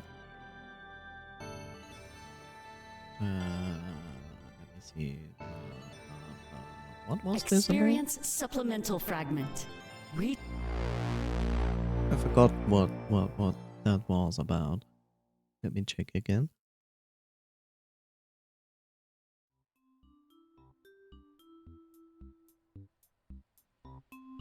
Hey, what did you think of Hermes' message? You've all been pretty quiet about it. Oh, that's okay. Not used to seeing people hijack the airwaves. Kinda gives their words more power. Yeah, if you can do that, you can do anything. I'm surprised that Cypher slipped up with their initial plan. It could have been intentional. How so? Well, Isaac needed their failure, right? That's how he was able to give that phone the Chiron. It stands to reason that Hermes could have done the same. A test run to see how things really needed to go. It makes sense. And Chiron does seem to slip under the radar. You know, I'm starting to feel hopeful about all this. Why is there an agent on our trail then? Oh, now the hope is gone. Allegedly on our trail, you mean? It hasn't happened again, has it, Delta? It hasn't, but the Wayfarer incident could have been a slip-up. No, it couldn't be. The back door and the apple. They wanted you to know that they were privy to our moves. This doesn't make any sense. If they knew about the back door, they must have been there with us. Or at the very least watching us through security cameras. Well, remember, we left because we were worried. Clace thought somebody was watching us. Yeah, and they could have seen you leave through the back door. I knew my instinct was right. Something just seemed off about them. That has to be it. They probably saw Dante leave his wallet too. They knew one of us would come back. What was their goal then? Just to rub it in our faces? It doesn't explain the apple, though. Yeah, that was way before we did anything wrong. They would have had no reason to watch us back then. Well, thank you, Bob.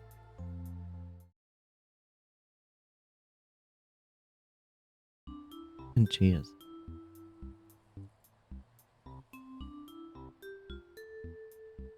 Yes, indeed. Unless... I don't like where this is going. I think I've figured it out. They could have seen us sneaking out of the Wayfarer. After that, they would have looked into our identities. They would have seen the incident where Dante dropped the booze. It'd check out though, since I already had Chiron in the system. But if they went back a step further... Yeah, we're totally dead. They would have seen the Apple incident. And back then, he was clearly a zero. Bingo. Great! So it's a fruit that does us in. The forbidden fruit. Kind of poetic, isn't it? There's just one thing that's missing. Why haven't they cracked down on you yet? You mean us yet? Sure. It's a good question. But if Argus is good at one thing... It's watching. Honestly, that's even scarier. Makes you wonder what their goal is. They probably think we're involved with Cypher, especially if we're the first to integrate a zero. I'm gonna try and remain optimistic here. What if they just want to see how this all plays out? You know, if a zero can successfully live in the city. You know, if that's the case, we're putting on a pretty good show. I guess we won't know until the 5th of January. So, we just live in anxiety until then? What else is new? Oh, well, anxiety, what else?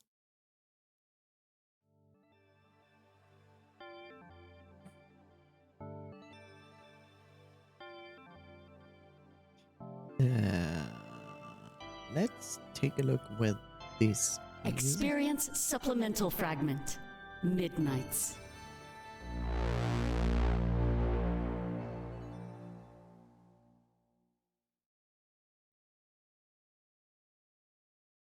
It would be the 30. Oh, okay. Hey, I have a request. Denied. What? Not fair. Fine, go ahead. I just wanted to spend a midnight with Delta. Are you okay with me claiming one of the 4? We're kind of dating now, so I think it's a pretty reasonable request. Why is he even asking? This is so strange. Fine, that's fair. But I get one too. We kinda have a thing together. Can I get one of those midnights too? I kinda asked Delta to spend one of them with me. Wow, Delta is so popular. I hope it's not awkward if I ask for one too. I'm gonna make this a whole lot easier on you. I don't need a midnight. I can mingle whenever. So if I'm not mistaken, that leaves one for each of you. Really? You don't want a special moment with Delta? Trust me, I can make any moment special. I don't need the safety net of a midnight. It's not a safety net though. Midnight is genuinely special. It only happens once a year. I guess we don't make a big deal out of it on the colonies.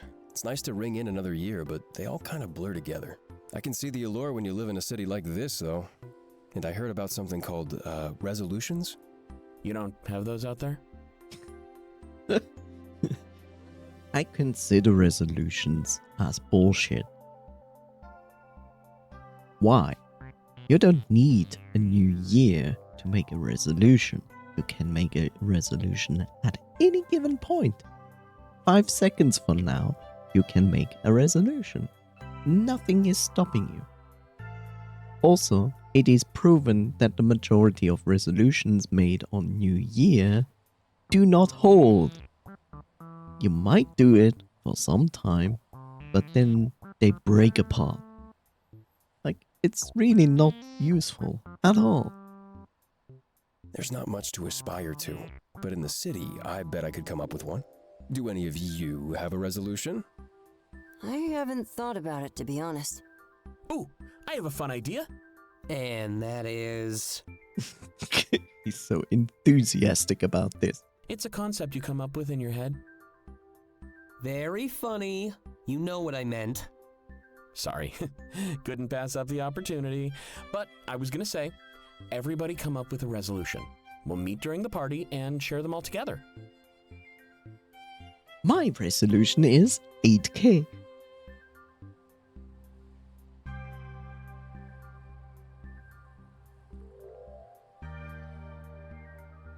I'm gonna clip that shit. That's a great idea. I'm in. Yeah. Then we are all. Then we can call. What? What is this sentence? Yeah. Then we can all hold each other accountable. Yeah. That's always the best thing. Oh, accountability, my worst enemy. I agree. I'm sure we can beat it if we work together. Let's go with the flow and gather up when we're all free. Oh, Planning to be a social butterfly? You know it. I don't get to have people over too often. Gotta take the time to savor every opportunity. You're just making your life sound lonely. Oh, don't worry. His life is lonely. Not really. His life is not lonely at all. You're the expert, so I'll take your word for it. Oh, wow. Nice comeback. It's pretty mean, but it's a good comeback. Let's face it, it's a pretty good comeback. Like, oh, jeez.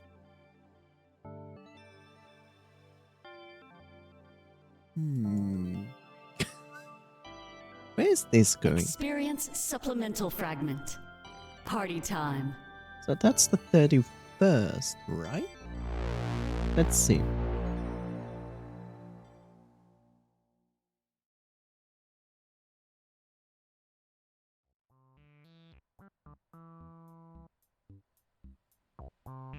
Everybody ready to party?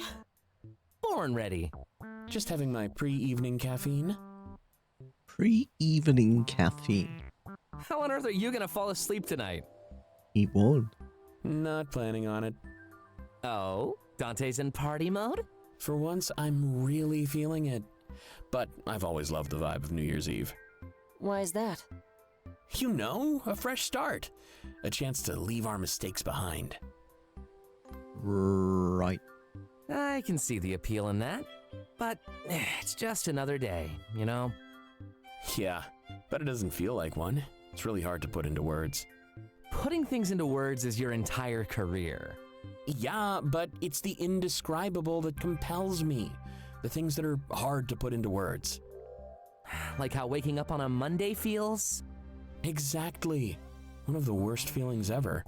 I can agree with that one.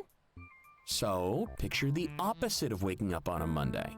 Like waking up on your own without an alarm. Easy. Yeah, perfect example. Go ahead and multiply that by like, 1,000,000. That's how New Year's Eve feels to me. Sounds like the best day ever. And I'm not even exaggerating. Some of my best memories come from New Year's. Even the massive hangover you're bound to have?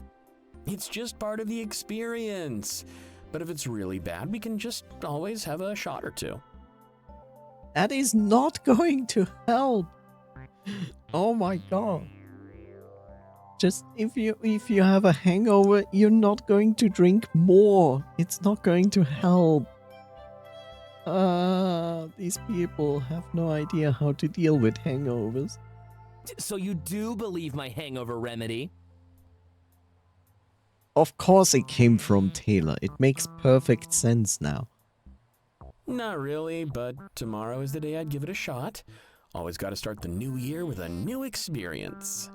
A shot to ease a hangover? Isn't that stupid? No, it actually works. Oh, you ease a lot of hangovers?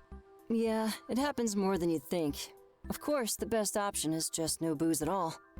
And like always, the best option is the hardest one. There's no way I'm gonna hold back on New Year's Eve. You know, we've been drinking an awful lot since Delta arrived. Gotta live it up while it still feels new and fresh. But aside from the convention, I'm cutting back in the new year. Oh, planning to party at the convention too? Drink alcohol to heal the wounds inside. Yes. Because when you feel depressed and angry, drink. Because that certainly will help. Sun Tzu.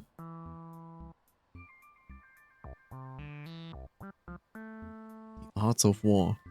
Hello, Coffee Siphon. You have been hanging around in my walls since probably an hour. It's good to see that you can type. How are you doing? Absolutely. Plenty of streamer friends are going.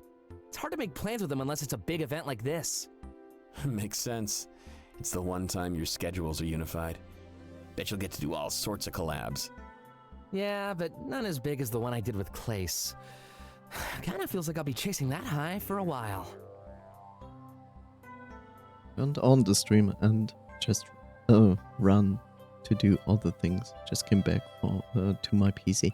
That's basically what I expected, because when I called for you and you didn't react, I was like, well, guess Coffee Siphon is AFK in my walls. That's okay. There's nothing wrong with that. That's actually pretty good, to be honest. It's good to have somebody lurking here because it counts.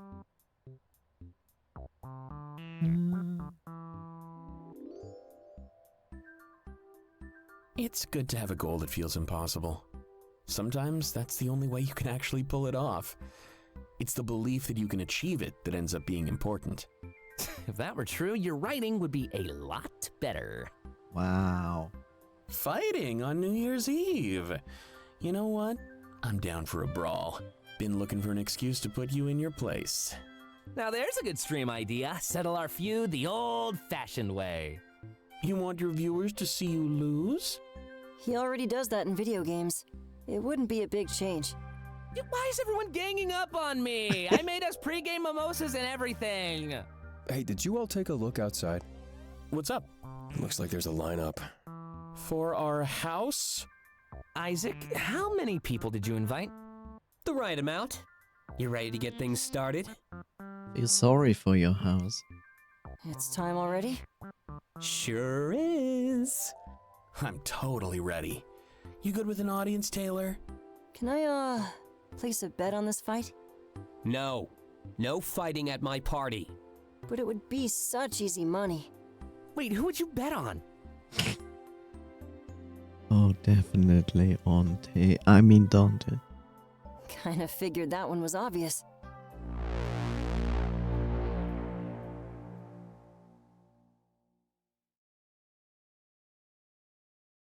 You.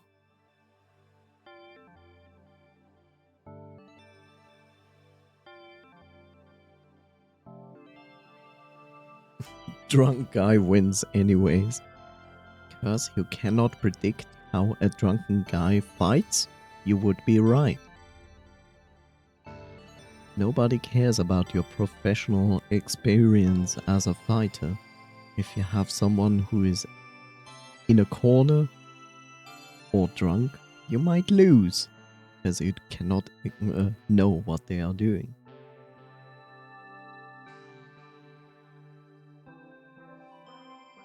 It's the same thing. You can learn Kung Fu, but Kung Fu is only good against Kung Fu. If you fight as Kung Fu against Karate, you might lose, because it's not the same thing. There's a martial art dedicated to fight like a drunk. Yeah, it's called Drunken Kung Fu. Drunken Monkey or whatever it is. Drunken Master. There is, but it's questionable if it's actually useful. Experience pivotal fragment. Overstepping. Oh, steppies. It's steppies time. Are you ready for steppies?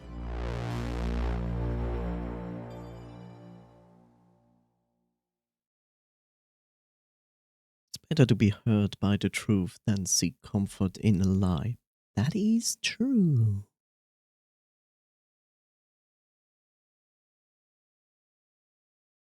Against my better judgment, I sneak into Clay's room.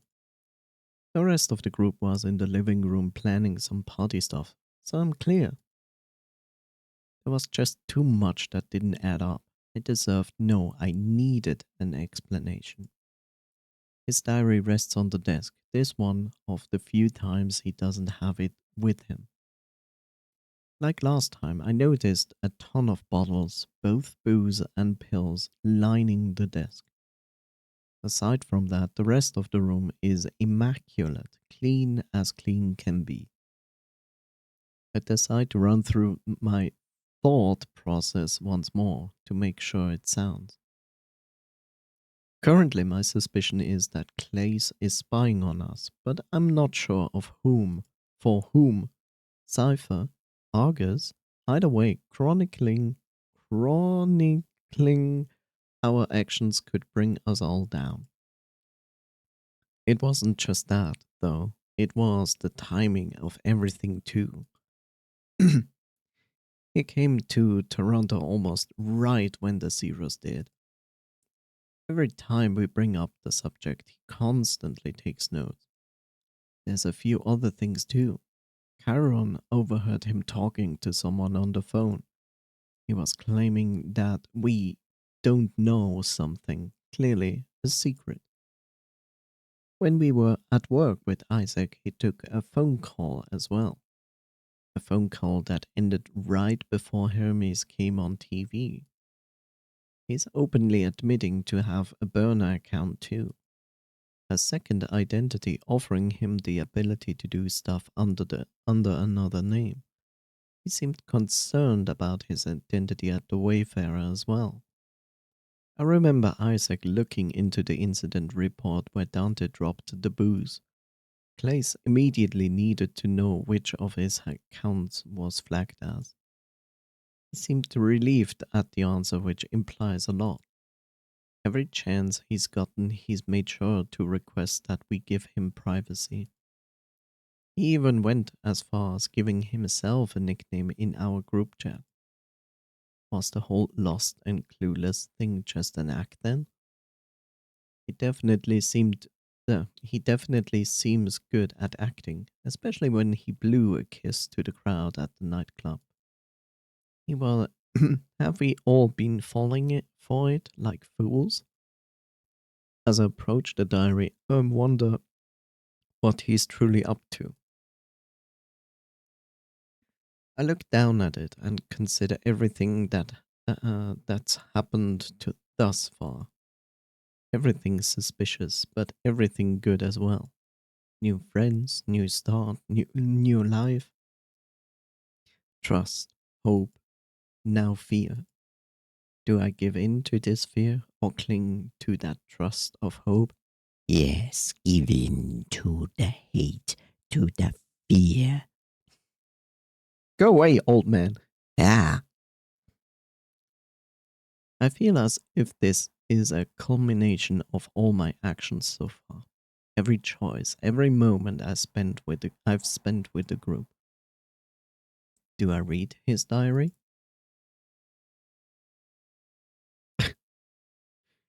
Great choices. I like it. It's good. No, I would never do that to Clays.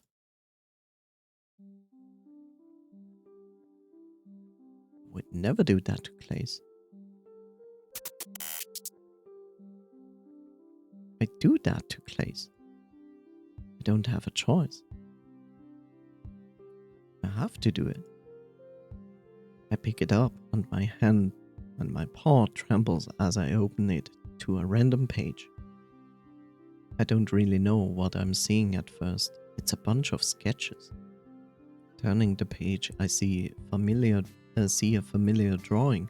That Stick family is standing near a car. A father, mother, and 2 kids. This is what I saw in his diary at the Triple R. They look so happy together, but now their names are erased. That's peculiar. As I turn the pages, the stick figures disappear one by one. Then it's just Clays. He's standing there all by himself. He's crying. On the next page, though, someone new is standing beside him. I have no idea who they could be, but they have long hair. On the next page, they're closer to Clays, but he's no longer crying. Instead, massive X's are scrawled across where his eyes should be. My heart starts to race as I flip to the next page. Clays is gone, it's just the figure with the long hair. They're surrounded by a bunch of question marks. Clays doesn't even know who they are. On the next page, they're gone. There's a bunch of sketches of Clays' scarf. They're all tied in different ways, like he's practicing styles. I turn the pages, but that's all I see for a while, just the scarf. Few more pages and I see the scarf drawn the way he's currently wearing it.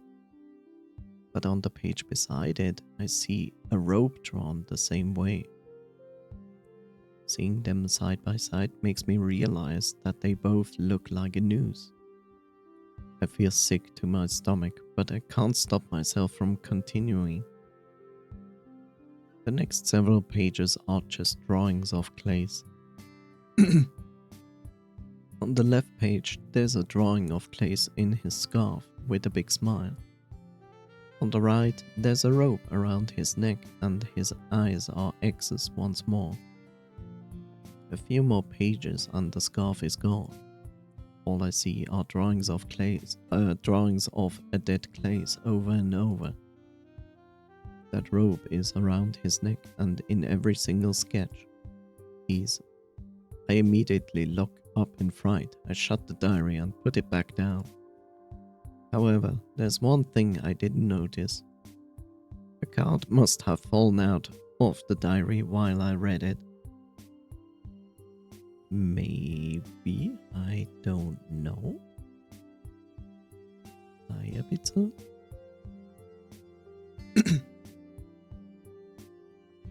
It rests face down, completely blank. It's obviously a business card. My paws shake as I pick it up and turn it around. There's a big Argus logo in the corner, but that's not the part I find the most shocking. The words at the top of the card are clear.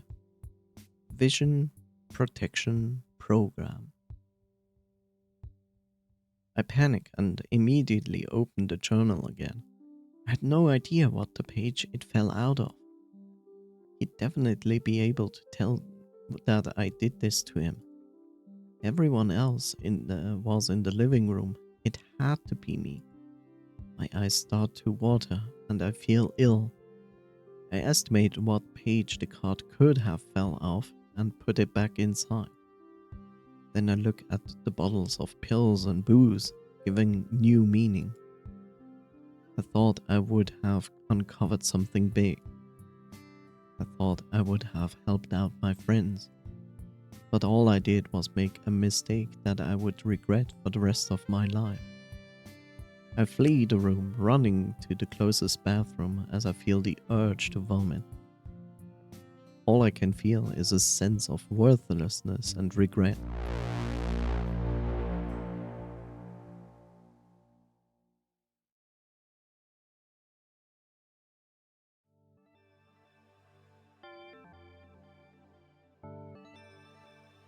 They talked about the vision program thing, but I don't remember exactly what it was.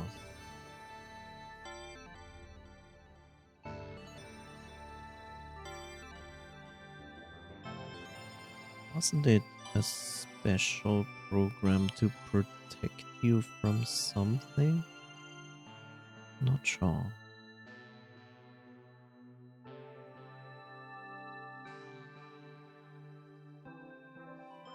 For those who don't want the visions to come through.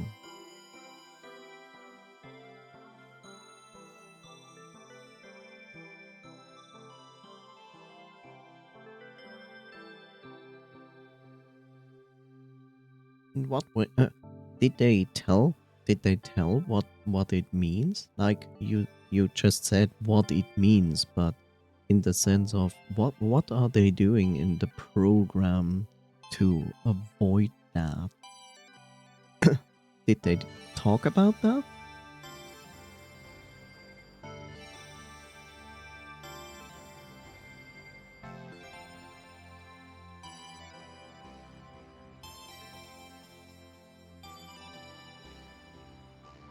Like you got a vision you don't want and they relocate you and give you a new identity or something like that. I think you are correct.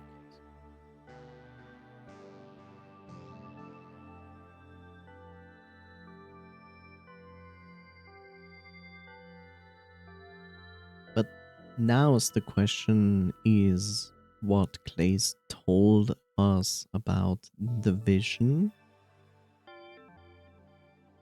If that is a lie. Like, because Clays literally said, like, I had a vision of me being a singer in the future, and so I literally stole my own songs to make an actual career out of it. I wonder if this is a lie, because otherwise it wouldn't make sense, right? So if the vision was that, like that Claes knew he would become a singer, why would you go into that program? Maybe in the sense, I don't want to become a singer, but they are a singer now. So that makes no sense. So their vision must have been something else. Otherwise it wouldn't make sense at all.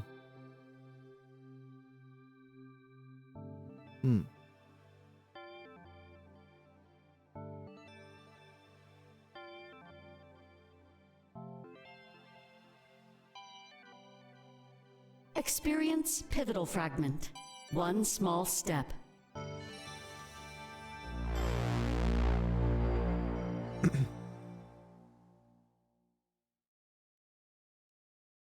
Life is not the expectations of others.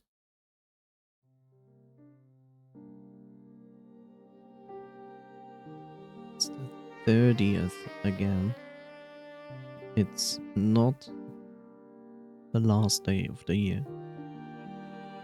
We walked down the streets as a group, heading toward the town square. The message of Hermes sent was clear, but were people listening?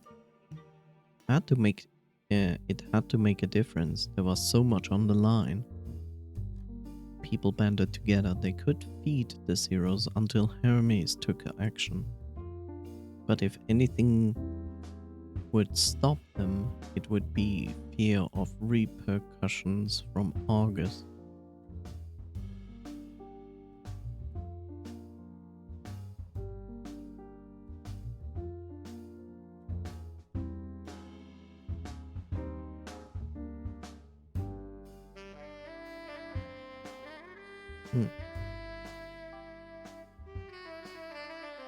By extension, would Argus be responsible if anything went wrong here? You know, I've been here for a couple weeks now, but this town square never fails to amaze me.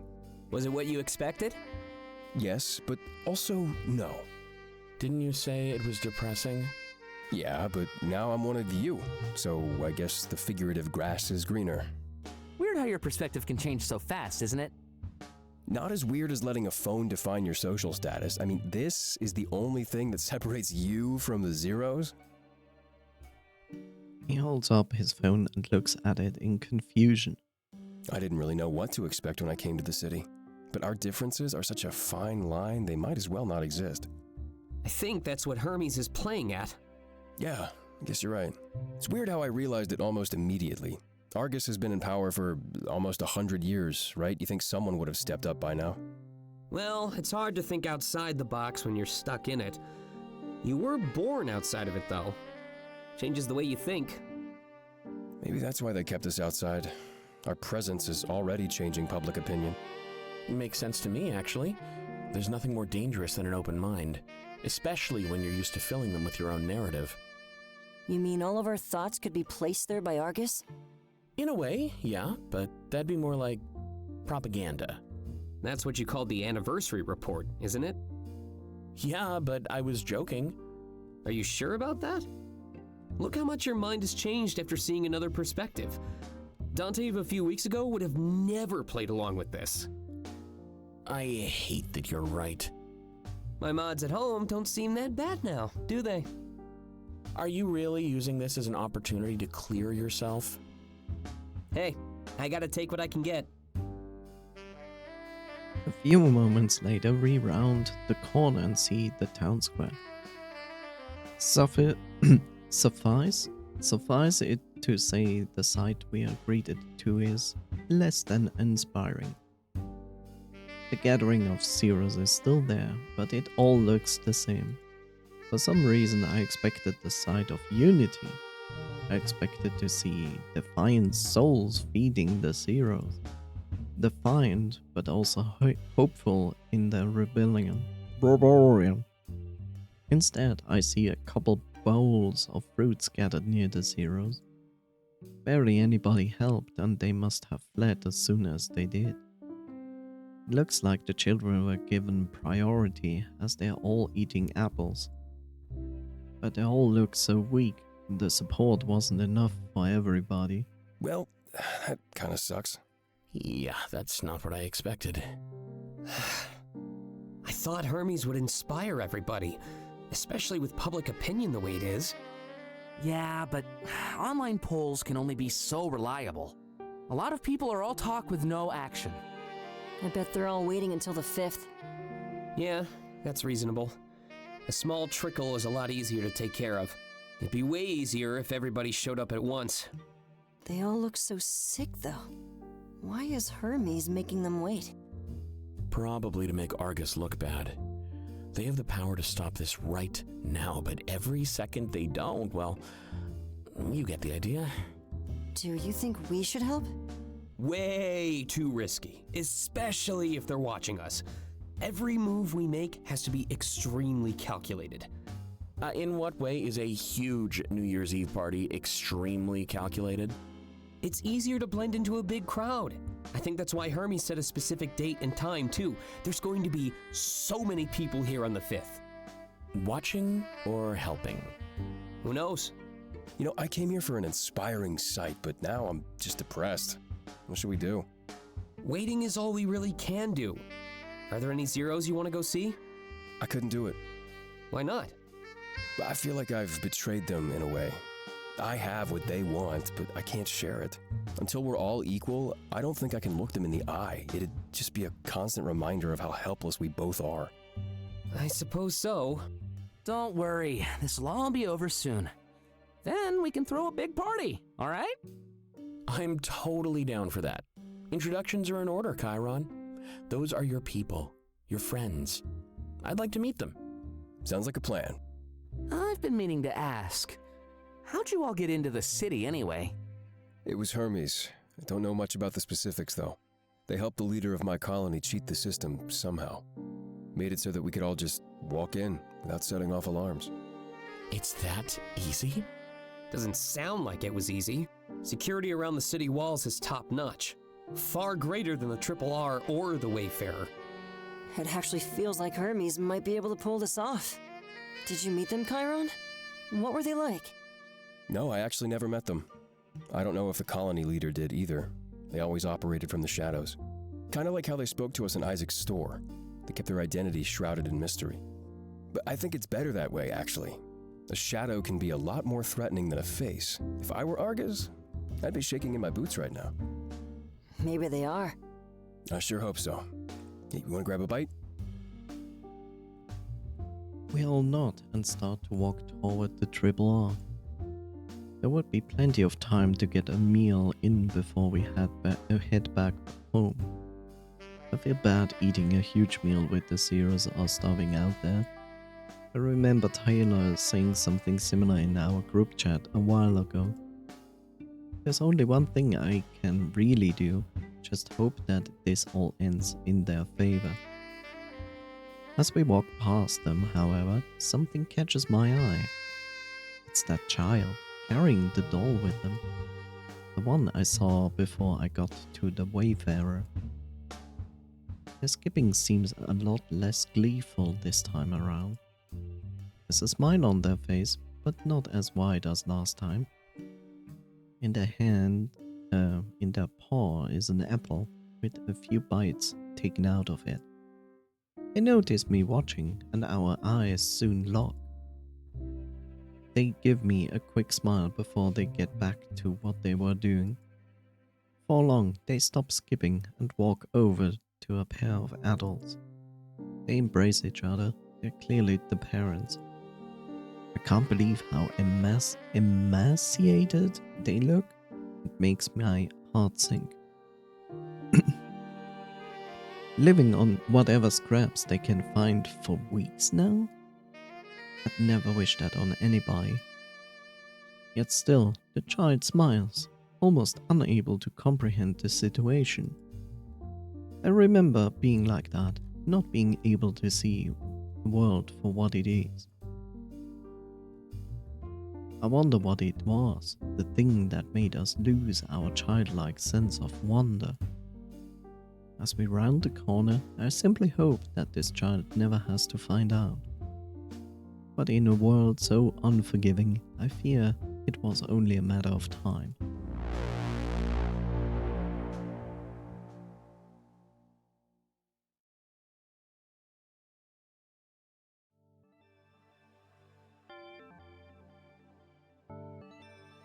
Roy.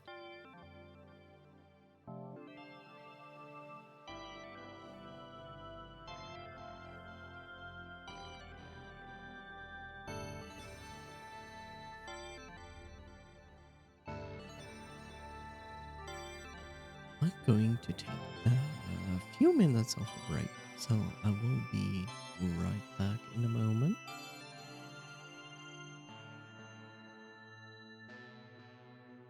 So be right back.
And I'm back. Whop. Okay.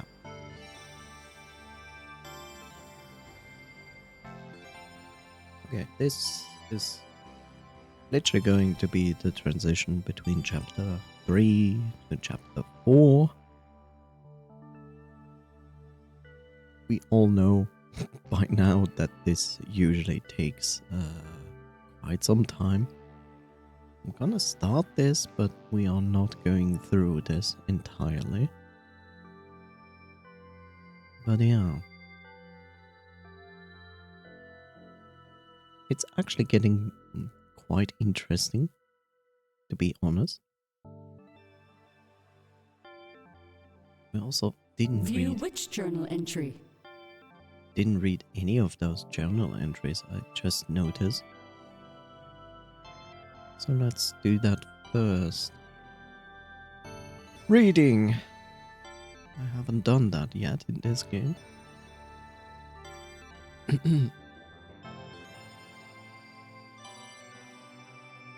I used to feel like I was being watched, but now I know I am. Okay. Okay, I think I'm losing my mind. Thankfully I keep my diary in my messenger bag whenever I leave the house. Kinda like Dante does with his laptop. I guess you never know when you're gonna need to write stuff down. I feel like today's entry will be extra important.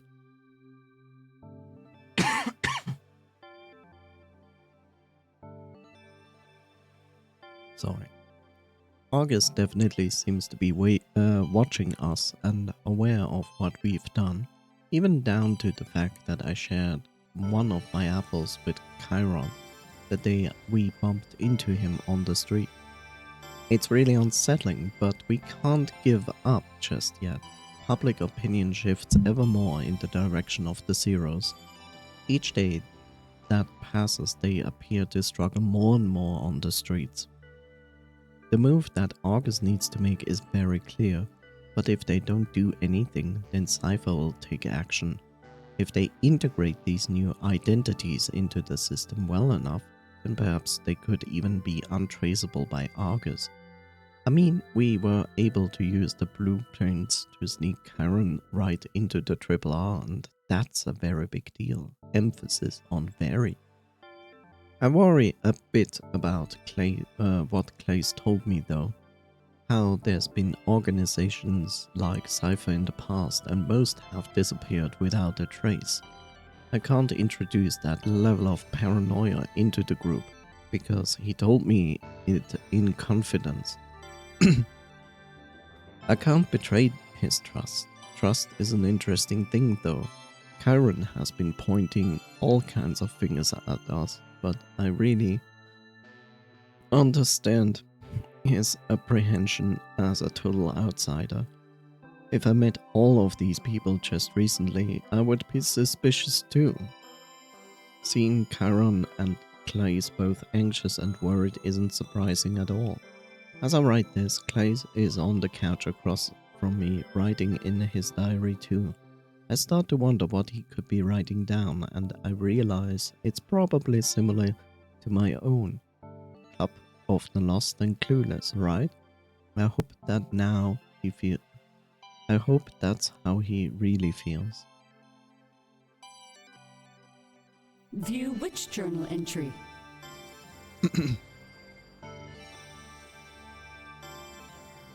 The day Hermes came forward. Hearing Hermes on TV at Isaac's work was actually kind of terrifying.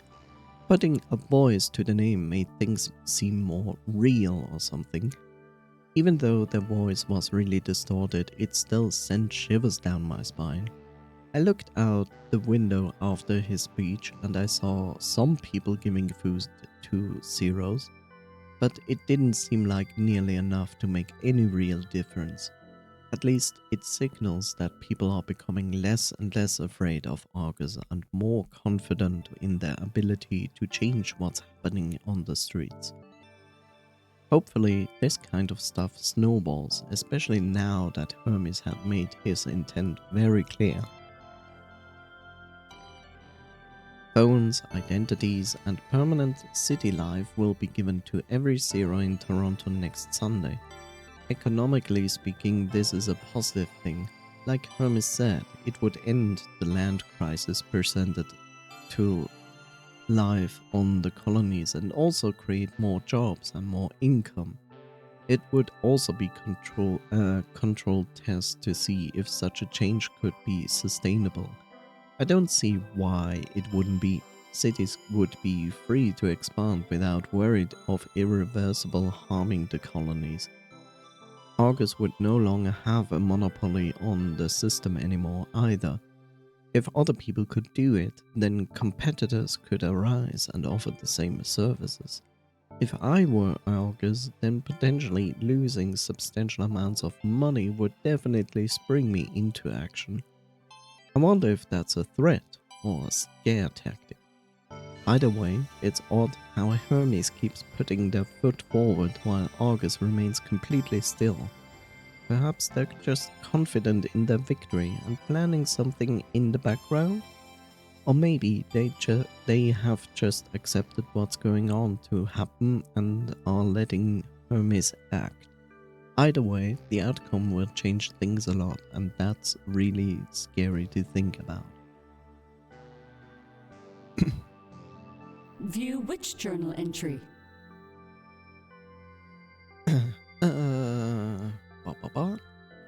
Journey continues. Our Rebels and Revels campaign is going pretty good.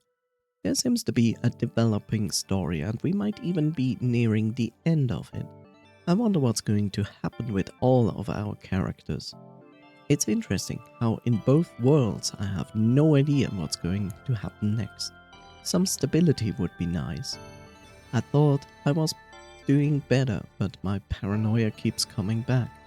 These intense mood swings are getting the better of me, and it's becoming difficult to maintain my composure. Why did Karen have to tell me about hearing Clays on the phone? That's done nothing but make my life hell.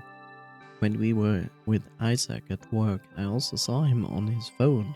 He did his best to remain out of earshot on purpose. It's not helping. During our R&R session, he was glued to his diary again. No, they don't know. What is he keeping from us? Who was he talking to on the phone? Why is he constantly jotting down notes in that book? There's no way he would be spying on us, is there? Taking notes and reporting them to somebody else. I'm starting to have a panic attack as I write this. There's no way we're all friends in this together. But a little peace of mind wouldn't hurt, would it? View which journal entry?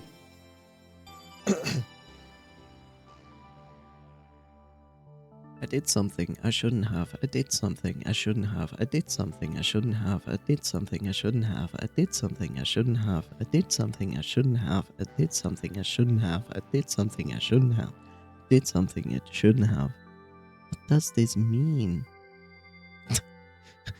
What does that layout mean?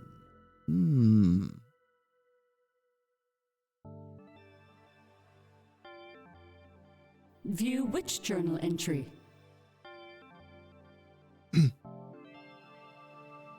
I didn't want to do it. Why did I do it? I feel like the worst person in the world. It's like I wasn't even in control of my own body. Like someone else was moving for me and making my choices. I thought I left this kind of stuff back at home. This stress, this baggage. Perhaps it would be easier if I could talk to my counselor about it, but I can't. Right now, it seems like safety of our group and our actions need to come before my own mental health. It's not fair.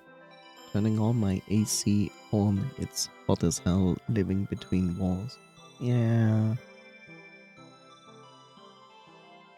Do you know what helps against the heat? Painting your roof with white paint. The more white, the better. it actually will reduce the temperature of the building by a few degrees.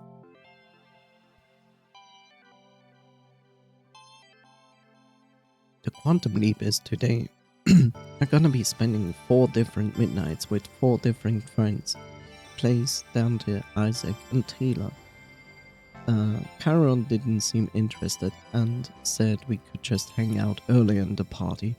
But I'm so worried about spending time alone with Clays, especially after what I did, and especially with what I know about him now. I hate everything. This feeling of losing control, like I'm watching someone else's life instead of my own. I know what these are symptoms of, and it's not good. I just can't shake this paranoia. But is it really paranoia if I know I'm being watched? Or is it a fright that's just justified?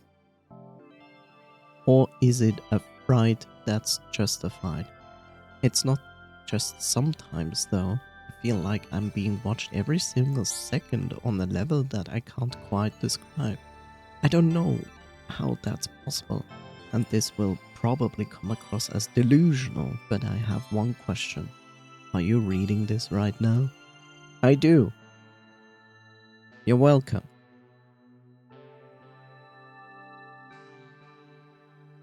I want to try something before we move on. Would you like to change the status of the Yes. You have already experienced. So I cannot watch it again. Interesting.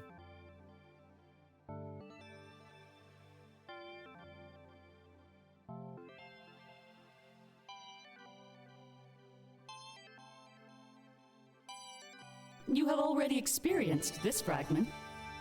That's very interesting. Would you like to change the status of the nostalgia filter? Would you like to change the status of... Okay, interesting. So this is weird. It's weird because like it gives me this filter, doesn't explain what it does, but at the same time it doesn't let me experience what I already experienced. I wonder if this game is going like in one direction and then at the end says like, and now do it all again, but with the nostalgia filter on. Or it just ends as it is. And you have to literally do a second playthrough with the nostalgia filter on. I wonder. Anyway. Let's continue with this. Experience culmination fragment. The quantum leap.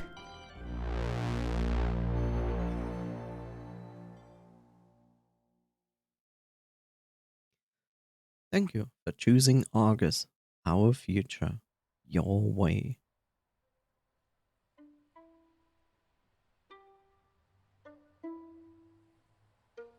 As soon as the party starts, the house is flooded with guests.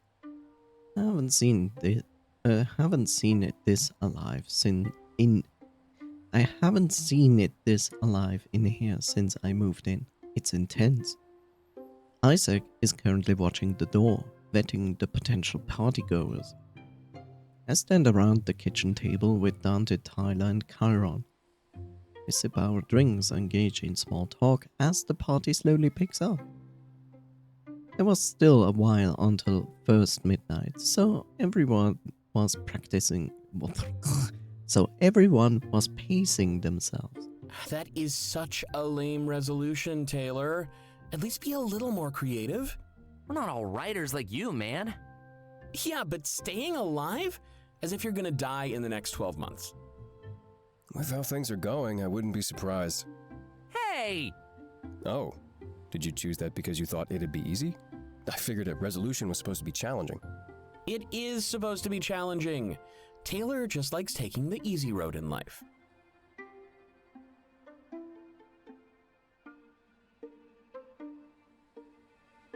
I'm a streamer! There's nothing easy about that. That is true.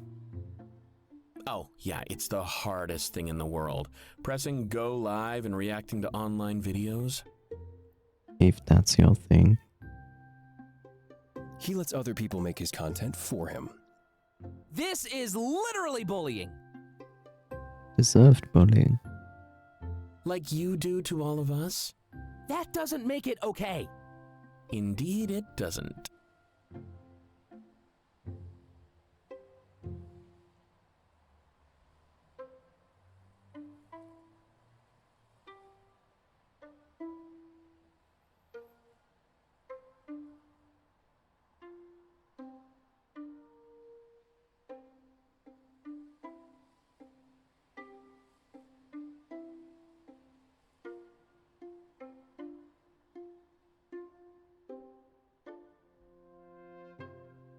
Oh well.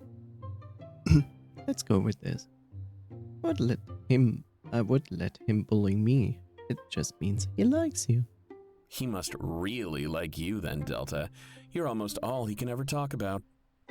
Exposed! That's a better indicator of Taylor's feelings, actually. Not what he says to your face, but what he says behind your back. We all have different ways of expressing ourselves. Kinda like how you base characters in your books on us. Only the ones that die. Dante laughs, and we all take another sip of our drinks. I'm starting to feel like I'm a true member of this group now.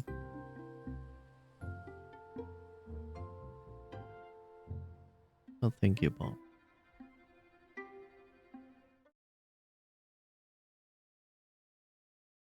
One more.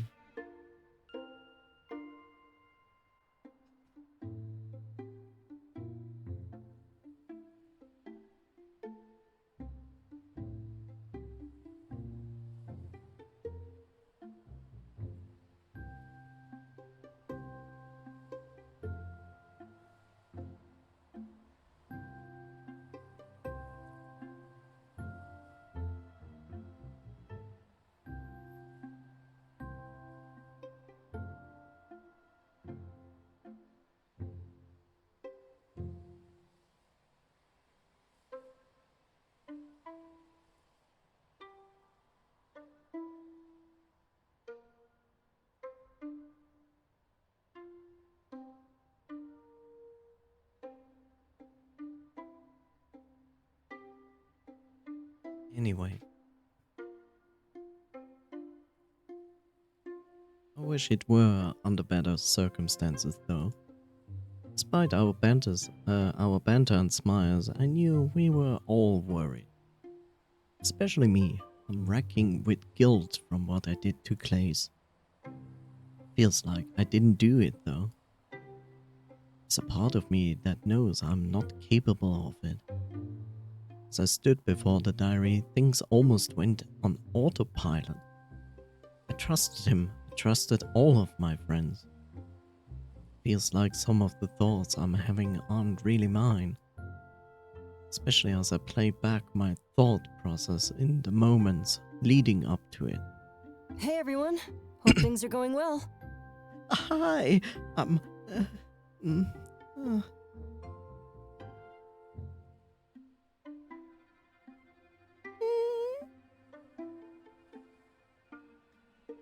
I'm startled a bit, and it shows. Oh, sorry, didn't mean to scare you. I guess I'm just light on my feet. Oh, I know that one.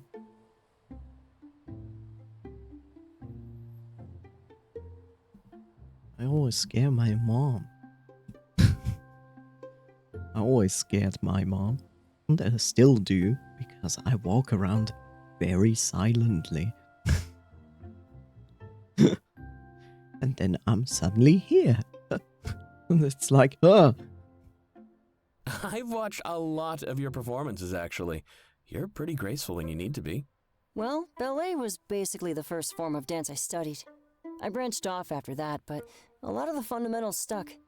Do things you learn in one style help you out in another? Kinda.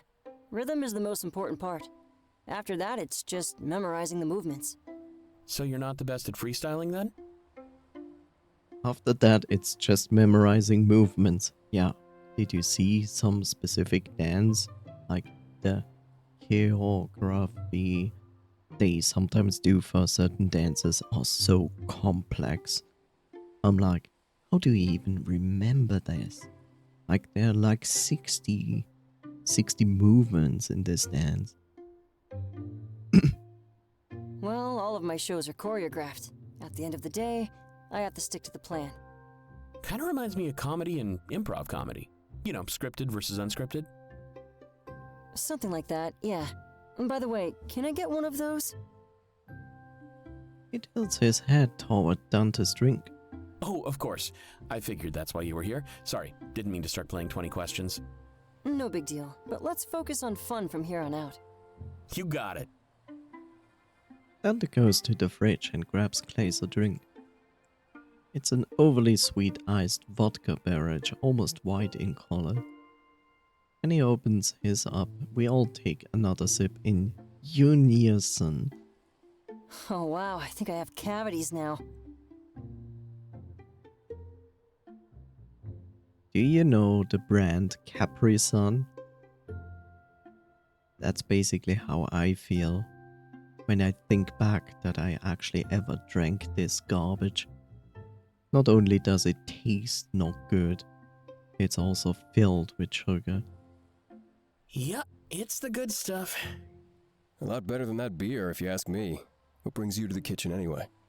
Oh, I just wanted to hang out for a bit. That and find out which midnight I'm spending with Delta. I don't think we figured that out yet. Oh, in that case, I'll take first. Second. Third. Ah, too slow. Wow, starting to think Delta is the real celebrity here. I guess that makes Isaac last then? I doubt he'll complain. Well, if there's still a few hours before first midnight, maybe I can hang out with Delta a bit right now. He looks at me and I give him a nod.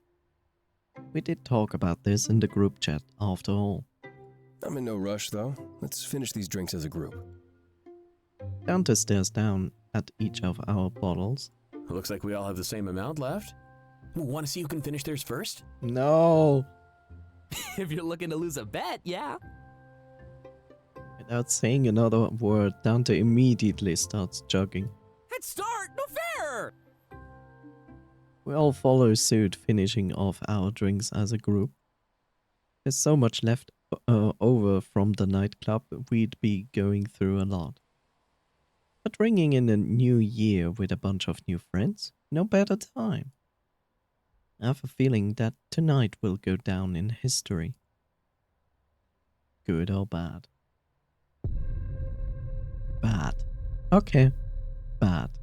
The party begins. Chiron, heart to heart, 3.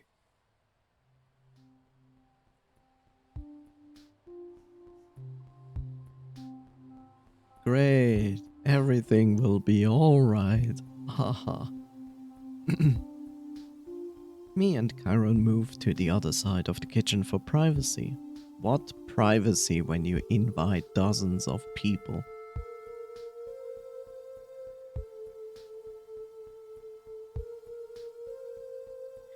More and more people are arriving and the energy levels are increasing. Isaac definitely knew how to throw a party, I'll give him credit for that. But I start to wonder who all these people are. He's never talked about any friends outside of this group. This party's actually pretty cool. Kinda wish we did stuff like this on the colony.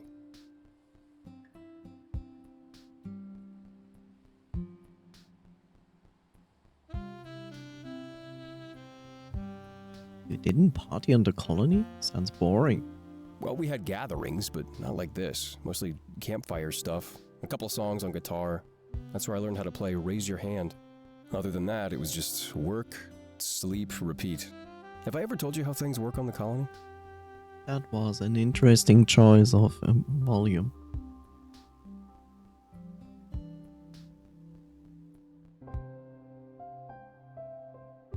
Not really. It's still a mystery to me.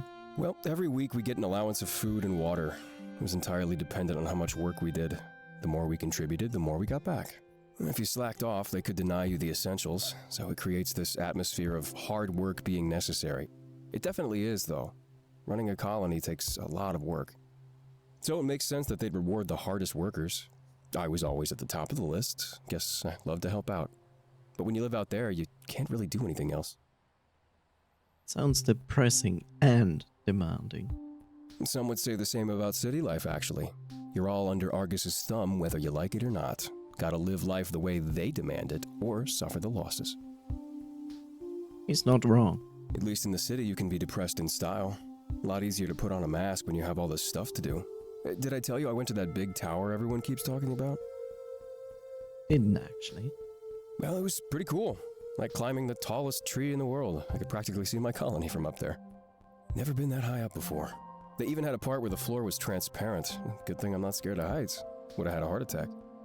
Oh, and then I went to the store that sold only guitars. I hooked one up to a big speaker and got to play it. People started watching, saying I was talented. He's clearly excited to be talking about all of this. I can hear it in his voice and the pacing of his words. The cold shoulder he had is definitely warming up. Or it could just be the alcohol.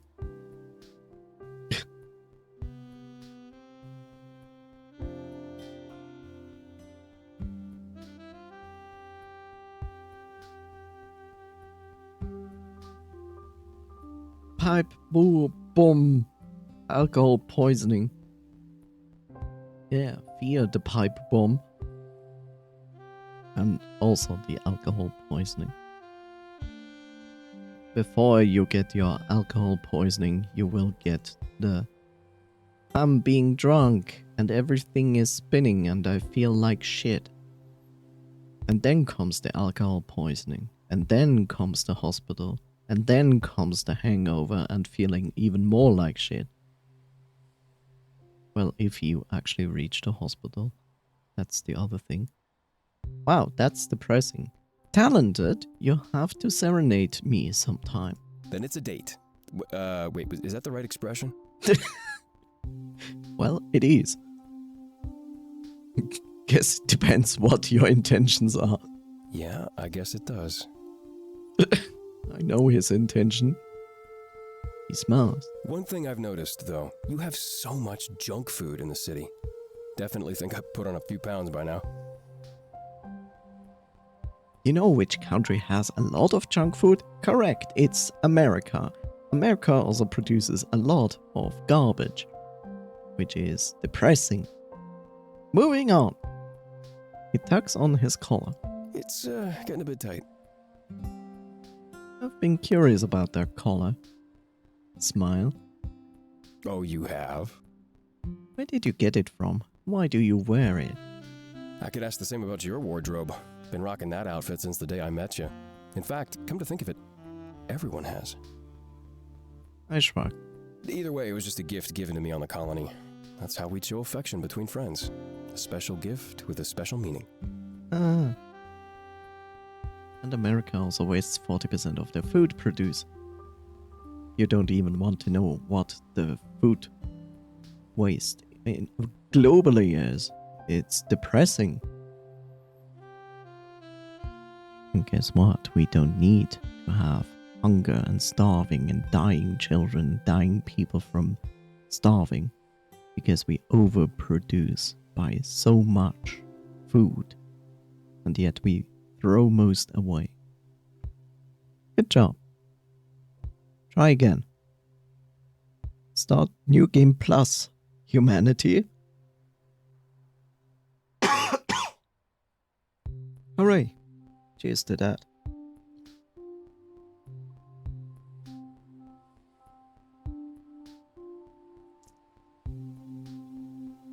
World problems in my chat. It's more likely than you think. And with that, I'm going to eat this. Nom nom nom. I heard in the city you just give each other money, but I think this is better. A lot more personal. It is, as long as you know what the other person can use it for. But if you have no idea what to gift someone else, you're better off gifting money, because with money you can basically decide what you're going to do with it. And it's not insulting. The problem is always logistics. It's not just that. It's also keeping certain countries at level 1, aka third world countries, because it's easier to control them than if they had less problems.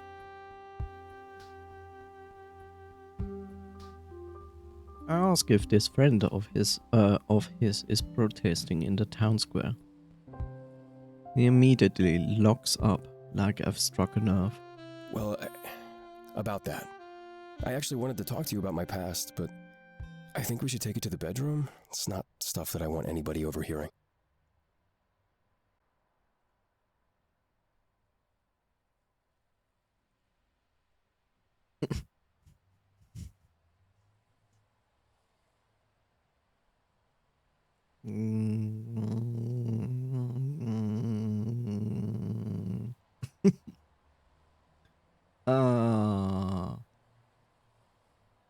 If people are as enthusiastic about solving global issues as much as they love spouting shit online, yeah, we would be somewhere else, in a better place. That is correct.